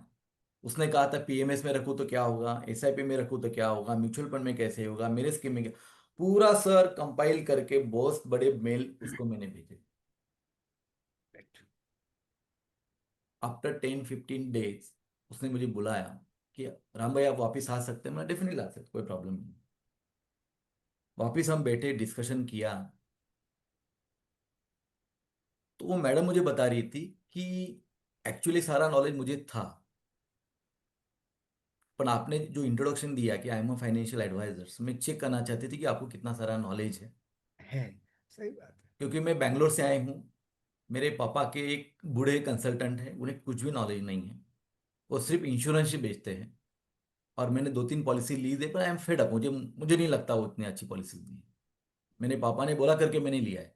पर मैं चाहती थी कि आपको कितना नॉलेज है, क्योंकि बंदे का नाम शिव कुमार है। शिव कुमार मुझे हरदम बोलता था आपके बारे में, क्योंकि पीएचए मीटिंग में हमें हमेशा मिलता था, आपके बारे में तारीफ करता था। तो मैं सोच रही थी कि कैसे होगा, आप कितने नॉलेजेबल है। सब देखने के बाद एक 6 लाख का उसने चेक दिया। I have sold the policy of जीवन लक्ष्य, KG to PG plan, child education plan. क्योंकि देखो सर, जो भी आदमी ना म्यूचुअल फंड में क्यों ना रखे पैसा, पर जीवन लक्ष्य ऐसा बेनिफिट कहीं पे भी नहीं है। अगर कल पेरेंट नहीं रहा, तो immediately money, future premium save, हमें जो 10% मिलता है, I am saying that stipend to your child, and again education के लिए पैसा। ये कॉन्सेप्ट ना सर, कितना भी बड़ा आदमी रहे, म्यूचुअल फंड में रहे, इक्विटी में रहे, शेयर मार्केट में रहे, ये बहुत अच्छा प्लान है चाइल्ड एजुकेशन के लिए, जो जिसमें मेरा अच्छा मास्टर किया। तो ही has given me premium, he has given me in the mediclaim also.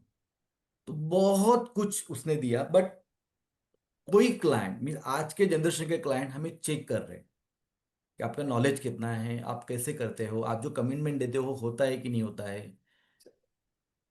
तो हमें आज की डेट पे पारस भाई ये सारा नॉलेज रखना है। सिर्फ थैली लेके इंश्योरेंस नहीं बेच पाएंगे हम। बेच सही। पाएंगे एक लिमिट तक, उसके बाद नहीं बेच पाएंगे। तो थोड़ा सही। आपको मॉडर्न टेक्नोलॉजी यूज करना ही पड़ेगा, अगर आपको बड़ा काम करना है और यंग एज बच्चे हैं, तो तो। उनको ये भी पता है कि हमने कोई रिस्क ले भी लिया, पैसे चले भी गए, तो अभी कुछ तो ना लाइफ कुछ। स्पेन बड़ा है, अप हम्म। टू 60। अब 22 से 30 तक जो रिस्क खेले खेलेंगे, 30 से भी कुछ बचाएंगे तो भी 30 साल और बचे हमारे हाथ में। Correct correct. लेकिन राम 50 साल जी की मैं उम्र वाला कुछ आदमी। हाँ जी। राम नायर जी मैं कुछ ऐड करना चाहूंगा। यस दीपक भाई, गुड मॉर्निंग। गुड मॉर्निंग क्या है सर। ना, दीपक भाई का ब्लेसिंग गुड इतना जबरदस्त है, जैसे कल खैरू बता रही थी ना, अरे राम हो जाएगा हो जाएगा हो जाएगा। सुनो सुनो अभी, सुनो अभी कोई आदमी ये बोलता है कि दुकान में जितनी दवाइयाँ सबका नॉलेज लेके आओ, फिर मुझे बताओ कौन सी दवाई अच्छी है। कैसा रहेगा ये? डिपेंड्स है सर, सिचुएशन टू नहीं नहीं, सिचुएशन। मैं आप डॉक्टर हो, या या तो आप मेडिकल लाइन में हो, और मैं आपको बोलूं दुकान में जितनी दवाई, ऐसा कभी डॉक्टर ने को किसने पूछा क्या? नहीं। ये हमारी दिमाग की तकलीफ है राम। मैं आपको पुनः आया तभी भी बोला था, ये हमारे दिमाग की तकलीफ है। यंग जनरेशन ये नहीं ले रहा है, ओल्ड जनरेशन ये नहीं रहे। We are all convinced. मैं नहीं बोलता रियलिटी नहीं है। हाँ, अच्छा आज मुझे बताओ, आपको रेगुलरली हेल्थ चेकअप कराना चाहिए कि नहीं कराना चाहिए? करना चाहिए। करण जी, Yes. ये बहुत बड़ा ट्रैप है आज के तारीख में। सामने वाले को कैसे तोड़ना चाहिए ना, ये हमें आता नहीं है। हम पूरी दुनिया भटक रहे। आज के तारीख में तुम कहीं भी रिपोर्ट करने जाओ, आपको मालूम है अभी इसका भी, और इसका आया था सत्यमेव जयते पे, एक अच्छा। डॉक्टर बोलता है all all blood reports are the sink reports. आपका पूरा ब्लड सिंक में जाता है, और जो डॉक्टर रिपोर्ट करने को बोलता है वो कुछ ना कुछ मार्क करके देता है। तो नॉर्मल उसने बोला मैंने मेरे सास का और मेरा बहू वाइफ का दोनों का रिपोर्ट कराया, तो बहू का रिपोर्ट दोनों सेम टू सेम, एक पॉइंट फर्क नहीं। और उनको अगर आपका ऑपरेशन करना है ना, उनको आपको बीमारी दिखानी है, आप कार्डियोग्राम करा के आओ, आज करा के आओ, आपके 10 ब्लॉकेज मिलेंगे। आज के तारीख में मेडिकल साइंस इतना बड़ा ट्रैप है, और ये फाइनेंशियल मार्केट भी बहुत बड़ा ट्रैप है। सब लोग अपने अपने फायदे के लिए बहुत कुछ लोगों को उल्लू बना रहे हैं, लेकिन हम ये नहीं समझ पा रहे कि what is the need of the client.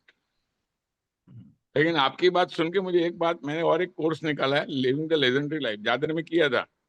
अच्छे अच्छे लोगों की हालत खराब हो जाएगी। आपने बोला ना ऐसा कुछ कोर्स निकालो, या यस सर। मैंने निकाला, लेकिन अभी बहुत लोग आते नहीं है। हम लोग होशियार हो गए, सब बहुत लोग होशियार हो गए। और उसमें अभी मेरे पास एक क्लाइंट आया था मैं उनको पूछा कि आपको अभी जीवन में क्या चाहिए, आपकी वाइफ को कितना फाइनेंशियल नॉलेज है। उसकी वाइफ बाजू में बैठी थी, बोला मुझे कुछ पता नहीं है। बोला आप मर गए तो क्या होगा। उसके पीछे कोई ये नहीं है, सक्सेशन नहीं है। बोला सर आप बताओ। बोला आपका इन्वेस्टमेंट कहाँ है। बोला मेरे पास इतना कैश है, मैं कैश लोगों को ब्याज पे देता हूँ, इतना एफडी है। मैंने आप एक दिन बर्बाद हो जाओगे, आप जो दिन मर जाओगे ना, कैश कोई देने को नहीं आएगा, हाथ जोड़ के खड़े रह जाएंगे सब लोग। बोला हाँ ये बात सही है। और एफडी इंटरेस्ट का वाट लग रहा है डे बाय डे। मतलब इंस्ट्रूमेंट क्या है वो इम्पोर्टेंट है, लेकिन हमारा नॉलेज कितना, हमारी सोच क्या है, हम लाइफ को कितना समझ रहे हैं, उम्र कौन सी है। लेकिन मुझे एक लग रहा है कि एक कोर्स में निकालने का सोच रहा हूँ, how to understand wealth management to sell insurance policy. सब कुछ समझने के बाद भी how the insurance policy is the best solution, और वो भी एंडोमेंट पॉलिसी। ये मैं सोच रहा हूँ, और ये तुरंत निकालूंगा। और सबकी चर्बी डाउन हो जाए इसके लिए 50,000 रुपये फीस रखूंगा। नालायक लोग, मरवा क्या हो, सबकी चर्बी चढ़ी हुई है, हमारा ये हो गया, यंग जनरेशन ये नहीं ले रहा है। कल भी मैं एक एजेंट को मिला था, बोला सर अभी यूनिट लिंक बिक रहा है, टर्म इंश्योरेंस बिक रहा है, और यूलिप बिक रहा है, हमें कुछ कमीशन नहीं मिल रहा है। आज के तारीख में लोग लाखों करोड़ों का प्रीमियम ला रहे एंडोमेंट में। We are all convinced. हर प्रोडक्ट समझना चाहिए। देखो मैं नहीं समझ, इसके अगेंस्ट में नहीं हूं, लेकिन प्रॉब्लम हमारा प्रोडक्ट ही हमें पता नहीं है। What is our product. किसी ने बोल दिया टर्म इंश्योरेंस बेस्ट, हम भी उल्लू के पट्टे टर्म इंश्योरेंस बेस्ट। मैं एक पार्टी के पास गया था, और मैं एक डिब्बे में चना और कुरमुरा लेके गया था। मैं बोला सर 2 खाने की प्लेट लाओ। बोलो 2 प्लेट लाया। उसकी प्लेट में 4 कुरमुरा 2 चना रखा, मेरी प्लेट में 4 कुरमुरा 2 चना रखा। मैं खाइए सर भोजन करिए। मैं इसमें क्या भोजन करेंगे, मेरे रिटायरमेंट में यही मिलने वाला है। ये टर्म इंश्योरेंस और म्यूचुअल फंड है।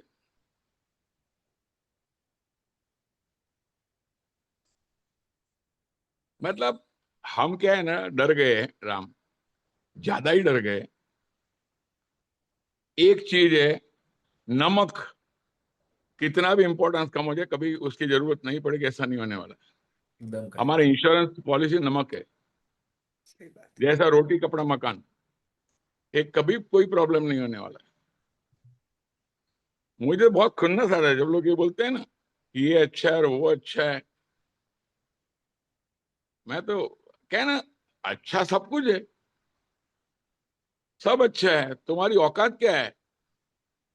वायग्रा सबसे अच्छा है, ले लो। बुढ़ापे में ले लो ना तो सुसु भी बंद हो जाएगा। बहुत कुछ अच्छी चीज है। कौन सी उम्र है, क्या तुम्हारा धर्म है, क्या तुम्हारी मान्यता है, क्या तुम्हारी स्पिरिचुअलिटी है, मैं सच बोलूं, शेयर बाजार, mutual fund, there are lot of people हाथ नहीं लगाते, बोलते ये हाई का प्रॉफिट है, कोई तो डूबता है तभी कोई कमाता है। ये क्रिप्टो बोला कोई बर्बाद होगा तभी तो कोई कमाता है, किसकी तो हाई इसमें मिली हुई है, मुझे किसकी हाई नहीं चाहिए। अभी मुझे कल पर्सन एक मिले थे, मैंने सुन रहा था आपको, और बहुत लोग आजकल बड़े बड़े एजेंट को ये प्रॉब्लम आ रहा है। तो एक आदमी रेमंड में फ्लैट देखने को नहीं जा रहा था, और उधर थाना में, रेमंड रियलिटी में, जबरदस्ती उसको बुलाया गया, बोला मुझे नहीं लेना है। आखिर में बुला के आपका फीडबैक तो लिखे, क्यों नहीं लेना है। परसों में जो मिला था, मुझे बोलता है मैं उधर लिख के आया, जो आदमी अपने बाप को धोखा दे सकता है उसके साथ मैं डील नहीं कर सकता।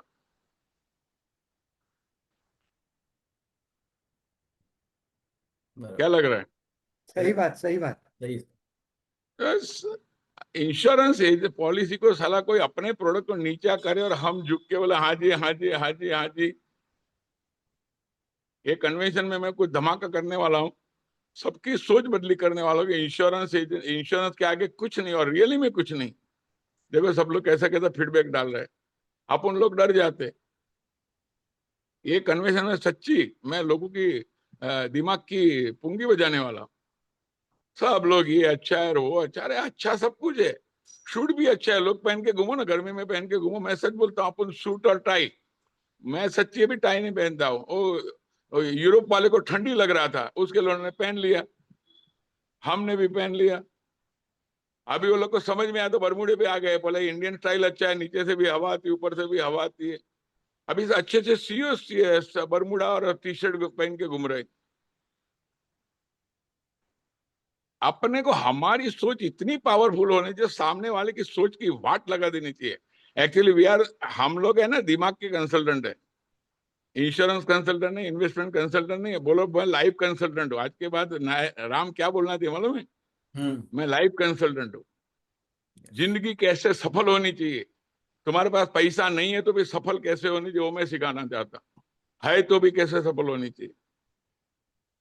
मुझे स्वामीनारायण मंदिर में बुलाया था इन्वेस्टमेंट के लिए, मैंने पहले उधर क्या बताया मालूम है, इन्वेस्टमेंट का एक रूल है, जो पहला पैसा कमाओ पहले भगवान को चढ़ाओ, दूसरा पैसा गुरु को दो, तीसरा पैसा माता पिता को दो, चौथा पैसा अपने रिटायरमेंट के लिए रखो, और पांचवा पैसा खुद के लिए रखो, तभी समृद्धि आती है, बाकी बर्बादी आती है।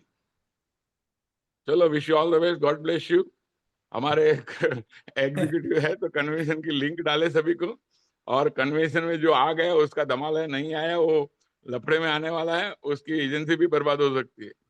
आज जादर में टीम डेवलपमेंट कोर्स है, स्पेशली हमारे सीसी सीएलआई के लिए मैंने रखा था, और कोई किसको मैं अलाउ नहीं कर रहा हूँ, सीसी वालों के लिए रखा था, कमिटमेंट कोर्स वाले के। बहुत लोग को मैसेज मिला, हम लोग कोर्स रखते हैं, लोग बोलते हैं रखो, रखने के बाद बहुत लोग आते हैं, बहुत लोग नहीं आते, भगवान सबका भला करे। चलो, all the best. Thank you sir, thank you very thank you much, Deepak भाई, thanks thank for you, your thank blessings. You. Great great great. Correct है, क्योंकि यस, दीपक भाई का कहना करेक्ट है कि हमारा माइंडसेट होता है और उस माइंडसेट से ही हम कभी कभी काम करते हैं, बट चैलेंजेस आता है, वो मैंने बताया कि ये यस तो है ही है। चैलेंजेस भी है, यस यस, ऐसा नहीं कि नहीं है। ठीक है। और इसीलिए इंस्टीट्यूट है ना कि खुद को करेक्ट है, पावरफुल बना, बस इसीलिए हम हमको जितने अपडेट होना है, पावरफुल नॉलेज तो कंटिन्यूअसली लेना है। ओवरकम, अच्छे से ओवरकम कर पाएंगे। Absolutely correct sir. Yes, great. अच्छा राम भाई, हम्म, आपने जो लास्ट में वो जो होटल मैनेजमेंट का जो आप एसोसिएशन के मेंबर हो, हाँ। होटल ओनर्स, हम्म, उसमें आपने एक बोला था कि आप होटल ओनर की आपने पॉलिसी बेची, तो जो हम्म, लास्ट शेयरिंग जो थी हाँ। वही थी या कुछ अलग है होटल ओनर की? नहीं, कि अभी, हाँ ये एक जेम का था, एक होटल ओनर का जो था ना, हाँ हाँ, उनको मैंने ये दिया, उनके उनके होटल में मैं गया था अबाउट ग्रुप ग्रेजुटी के लिए। ओके। तो ग्रुप ग्रेजुटी किया मैंने, फिर उनके बाद मैं स्टडी कर रहा था तो उनका मेडिक्लेम, फिर उनका दोनों का बच्चों का मेडिक्लेम नहीं था, तो उनका मेडिक्लेम किया। फिर उसके वाइफ के नाम पे हमने वन टाइम इन्वेस्टमेंट किया, क्योंकि उस ओनर का एज ही आज के डेट पे 58 समथिंग है, ओके, तो उसे कुछ पॉलिसी देना भी ठीक नहीं लगा मुझे, क्योंकि ऑलरेडी उसका पास बहुत सारा कीमैन भी था। तो उसने फिर एफडी में डाला पैसा, जीवन शांति में डाला गुड, उन्होंने पैसा, ऐसा किया। Great great great. देखो ये भी एक समझ नहीं, देखो 58 ये 8 की एज है, ऑलरेडी इतनी पॉलिसी है, कीमैन इंश्योरेंस है, हम्म। तो ठीक नहीं लगा तो नहीं लगा। नहीं, तो करेक्ट। ये भी समझना है कि जरूरत नहीं है तो नहीं भी दे। जरूरत नहीं है। लेकिन कई बार क्या होता है कि हमारे कुछ भाई क्या करते हैं, नहीं नहीं हम आए हैं तो फिर इंश्योरेंस तो बेच कर ही जाएंगे। यहाँ कोई हार जीत का खेल थोड़ी है, सामने वाले की लाइफ बनानी है। और ये बात सामने वाले को टच कर जाती है, भले वो नहीं लेंगे लेकिन उनके दूसरे कोई फ्रेंड है, जो दूसरे कोई होटल ओनर या इंडस्ट्रियलिस्ट है, उसका रेफरेंस मिल सकता है कि उसको लगता है कि he is a thorough professional person. So दोस्तों, आज की रियली आपका जो इंटरव्यू था ना, हम्म। माइंड ओपनिंग था। लोगों की सोच में बहुत कुछ एडिशन किया आपने, और बहुत कूल, एकदम शांति से जो आपने बातें की, आई रियली अप्रिशिएट। अच्छा, कुछ दोस्तों को अभी भी मैं खास कहता हूँ, इस पैनल पे लास्ट तक बने रहिए। मैं देखता हूँ जैसे ही लास्ट में आया कि लास्ट लास्ट में कुछ लोग 5-25 लोग आउट होना शुरू हो जाते। तो मेरी रिक्वेस्ट है, क्योंकि कभी कभी कौन सी बात आपकी जिंदगी बदलेगी वो आप भी नहीं जानते हो। सो इतनी भी कोई घाई नहीं है। हाँ, किसी को कहीं जॉब पे जाना हो तो बात अलग है, लेकिन अभी राम भैया ने बताया कि जॉब छोड़ के आज वो करोड़ों कमा रहे हैं, शायद जॉब में इतनी इनकम नहीं भी ओके। आती थी। ऐसा है। पारद, मुझे एक बात करना है। जैसे हाँ, दीपक भाई ने बोला तो बताइए। मुझे एक सब्जेक्ट याद आया। यस, जैसे उन्होंने कहा कि कितना भी हो जाए खाना बढ़िया, नमक की जरूरत है और हमारा इंश्योरेंस एज एग्जैक्टली। सॉल्ट। तो मेरे एक डायरेक्टर है फॉर मार्शल के, ही इज रिटायर्ड। और जब तक मेरा उनका परिचय था, तो उनका सारा पैसा वो म्यूचुअल फंड और इक्विटी में ही रखते थे। और जब भी मैं बात करता था बोलते थे, नहीं नहीं राम, वो तू ना ब्लड निकालेगा, फिर ये सब करेगा, और मैं डरता हूँ, मुझे ब्लड वगैरह नहीं निकालना है। मैं बोला सर, वो नहीं करेंगे तो नहीं होगा। करेक्ट। तो आफ्टर रिटायरमेंट मुझे उसके सेक्रेटरी ने फोन किया कि आपको याद किया है सुनील भाई ने। मैं बोला अरे बाप रे, उन्होंने क्यों याद किया मुझे, क्योंकि मुझे मालूम है वो कभी लिया नहीं मेरे से कुछ आज तक। तो जब मैं उनके केबिन में गया तो हंस के बोले, राम तू सोच रहा होगा कि मैंने कैसे आपको याद किया। मैं, हाँ सर, मैं वही सोच रहा था कि आप अप टू रिटायरमेंट तो मेरे पास आए नहीं, क्योंकि आपको कभी अच्छा नहीं लगा, क्योंकि आप you are investing in market only. तो उसने बोला हाँ यस, उसने फाइल निकाला, मुझे बताया सी मैंने कितना पैसा गेन किया आज की डेट में मार्केट में, बहुत सारा करोड़ों रुपया था उसका। बट उसने मुझे बोला, जैसे दीपक भाई ने कहा वैसा करेक्ट है, कि आज मैं रिटायर हो गया हूं, मेरे जितना सारा पैसा मिला है, ये मैं 35 ईयर्स जॉब करने के बाद मेरा ये लमसम मनी है, और this is my hard earn money, और I don't want to lose this money in the market. मैं ग्रीडी हूं, मैं बहुत ग्रीडी हूं। ये शायद पैसा मैं उधर भी डाल सकता हूं, पर मैं सोच रहा हूं कि नहीं नहीं, ये पैसे को मुझे हाथ नहीं लगाना, ये पैसा मुझे सेफ जगह पे रखना है। और आपके पास ऐसा कोई सेफ स्कीम है क्या, कि जहां पे मुझे गारंटीड पैसिव इनकम मिलेगा? तो एक आदमी जिन्होंने करोड़ों कमाया है म्यूचुअल फंड में, इक्विटी में, इवन दो उसका hard earn money at the retirement का मनी, मैंने जब उसको समझाया तो उसको मैं डिफर्ड टर्म जीवन चाहते में उसका बहुत बड़ा पैसा मैंने इन्वेस्टमेंट किया है। बढ़िया। तो आदमी कितना भी बड़ा इन्वेस्टमेंट करे, उसका एक पॉकेट खाली ही रहता है गारंटीड प्रोडक्ट के लिए। ये गारंटीड एब्सोल्युटली एंड करेक्ट है। सेफ। इंश्योरेंस की जरूरत सबको है, या गारंटीड प्रोडक्ट की, मैं तो कहूंगा गारंटीड प्रोडक्ट की जरूरत भी सबको है। हमें बताना है और लोग लेते भी है। तो सर ने गारंटीड बोलने के एंड बाद मुझे सेफ, याद आया सॉल्ट का दोनों एग्जांपल के चीज। ऊपर, कि यस, लोग कितना भी बड़ा इन्वेस्टमेंट करें पर हमारे इधर भी आते ही है गारंटीड सेविंग करने के लिए। बहुत बढ़िया बात। ये हकीकत है, हर आदमी को गारंटी चाहिए, सेफ्टी चाहिए। सेफ्टी चाहिए। ठीक है, रिस्क में पूरी जिंदगी रिस्क ले लेके कमाया, अभी भी उसको रिस्क में ही डालेंगे, तो क्या पूरी जिंदगी क्या बीपी बढ़ाते रहने का है क्या? ये भी तो बीपी सेटलमेंट होना चाहिए कि करेक्ट करेक्ट करेक्ट। नहीं? तो बहुत बढ़िया राम भाई। Thank you so much, thank you thank you so very much. Much. आपने यस। स्पेशल, क्योंकि आपने बोला कि आपके ज्यादातर मीटिंग 7 o'clock के मॉर्निंग के होते हैं, लेकिन आज आपने आईओई के सभी एजेंट भाइयों को आपका अपॉइंटमेंट दिया 7 o'clock का। So I really appreciate and acknowledge by heart. Thank you very much. Thank you so much, thank you. Yes, thank you Ram भाई। दोस्तों, आई रियली अप्रिशिएट आज के इनकी सब बातों में एक दो पॉइंट मुझे बहुत अच्छे लगे। एक तो विजिबिलिटी। सी, हमें बोलते हैं ना मार्केटिंग, हम लोग मार्केटिंग के लोग हैं, तो मार्केटिंग का मतलब क्या है? अपनी विजिबिलिटी होनी चाहिए, अपनी विजिबिलिटी रखे मार्केट में। इसको बोलते हैं मार्केट प्रेजेंस रखना। तो मार्केट में अपनी मार्केट प्रेजेंस जितनी ज्यादा, उतना ज्यादा लोगों की आंखों के सामने हम घूमते रहेंगे, तो ऑटोमेटिकली हमारा बिजनेस होगा ही होगा। दूसरी बात दोस्तों, स्पेशली एक सेमिनार मैंने रखा है 20 तारीख के दिन शाम को 8 से 9:30, power of practice in sales. It's a free of cost. तो जो लोग जितना जल्दी उसको रजिस्टर कर लेंगे, क्योंकि इस पैनल की लिमिटेशन है 1000 पीपल की, और आज पूरे इंडिया से इसमें ही बहुत सारे लोग जुड़े हुए हैं। सो ये जितना जल्दी आप लोग इसको ज्वाइन कर पाएंगे अच्छा रहेगा। आज नहीं है, बुधवार के दिन है। दूसरा, एक स्पेशल 3 दिन का कोर्स मैंने निकाला है। It's not 3 day full day. इस evening 8 to 10, 21, 22, 23 insurance marketing master. यूं समझ लो कि पूरा मार्केटिंग का basics, no doubt basic course अलग है, लेकिन मार्केटिंग का, इंश्योरेंस मार्केटिंग का पूरा बेसिक्स नॉलेज इसके अंदर आपको नट शेल में मिलेगा। It's a power of prospecting, elevator pitch for opening. क्योंकि देखो, प्रोस्पेक्टिंग चाहिए, क्या शुरुआत करनी तो ओपनिंग चाहिए, सेलिंग आइडियाज चाहिए, art of selling, power closing, closing कैसे करना, उसमें ऑब्जेक्शन आएंगे तो ऑब्जेक्शन हैंडलिंग स्मार्टली, एंड फिर भी कोई रिजेक्शन आया तो हम अपसेट नहीं होने चाहिए, इसके लिए मैनेजिंग रिजेक्शंस। तो एवरी डे 2-2 टॉपिक्स चलेंगे। और ये 21, 22 और 23, गुरु शुक्र शनि, इवनिंग 8 to 10। उसमें 5-10 मिनट और ज़्यादा भी हो सकता है, 10 का 10-15 भी हो सकता है। सो ये 3 दिन का ये कोर्स होने जा रहा है दोस्तों।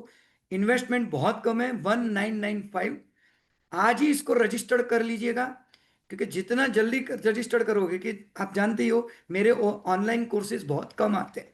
मैंने मार्च महीने में ये ऑनलाइन कोर्स रखा था, सो वापस आज मैंने ये कोर्स रखा है। सो ग्रैब दिस अपॉर्चुनिटी। बहुत कुछ इसमें नई चीजें, बहुत सारी नई बातें, इसकी पीपीटीज आएगी, ये पीपीटी आपको मिली जाएगी, इसकी रिकॉर्डिंग भी रहेगी, वो भी आपको मिलेगी। सो ग्रैब दिस अपॉर्चुनिटी। इसमें देखो, रजिस्टर करने के लिए लिंक हमारे चैट बॉक्स में दिया है प्रवीण भाई ने, तो उसको तुरंत रजिस्टर कर लीजिए। आपके 27 डेज मुकाबला, 45 डेज वाला, इस सभी ग्रुप्स के अंदर भी इसकी लिंक आएगी। इंश्योरेंस मार्केटिंग मास्टर, मतलब पूरा मार्केटिंग में जो मास्टर बनने के लिए सारी चीजें, बोलते ना KG to PG, जो अभी राम भैया ने बताया, तो सेम चीज इसमें प्रोस्पेक्टिंग से लेकर closing, objection handling and mindset तक पूरा का पूरा पैकेज आपको ये 3 दिन में मिलने जा रहा है। इवनिंग को आप पूरा दिन काम करिए, मार्केट में रहिए, इवनिंग के 2 घंटे, ऐसे सिर्फ 3 दिन। सो ग्रैब दिस अपॉर्चुनिटी। और 20 तारीख को स्पेशल एक ऑनलाइन सेमिनार रखा है, सिर्फ 1.5 घंटे का, कि हमारे सेल्स में प्रैक्टिस कितना इंपॉर्टेंस है। सो इसको जरूर अटेंड करिएगा, आप सभी का स्वागत है। और कल भी बहुत ही पावरफुल स्पीकर आने वाले हैं दोस्तों।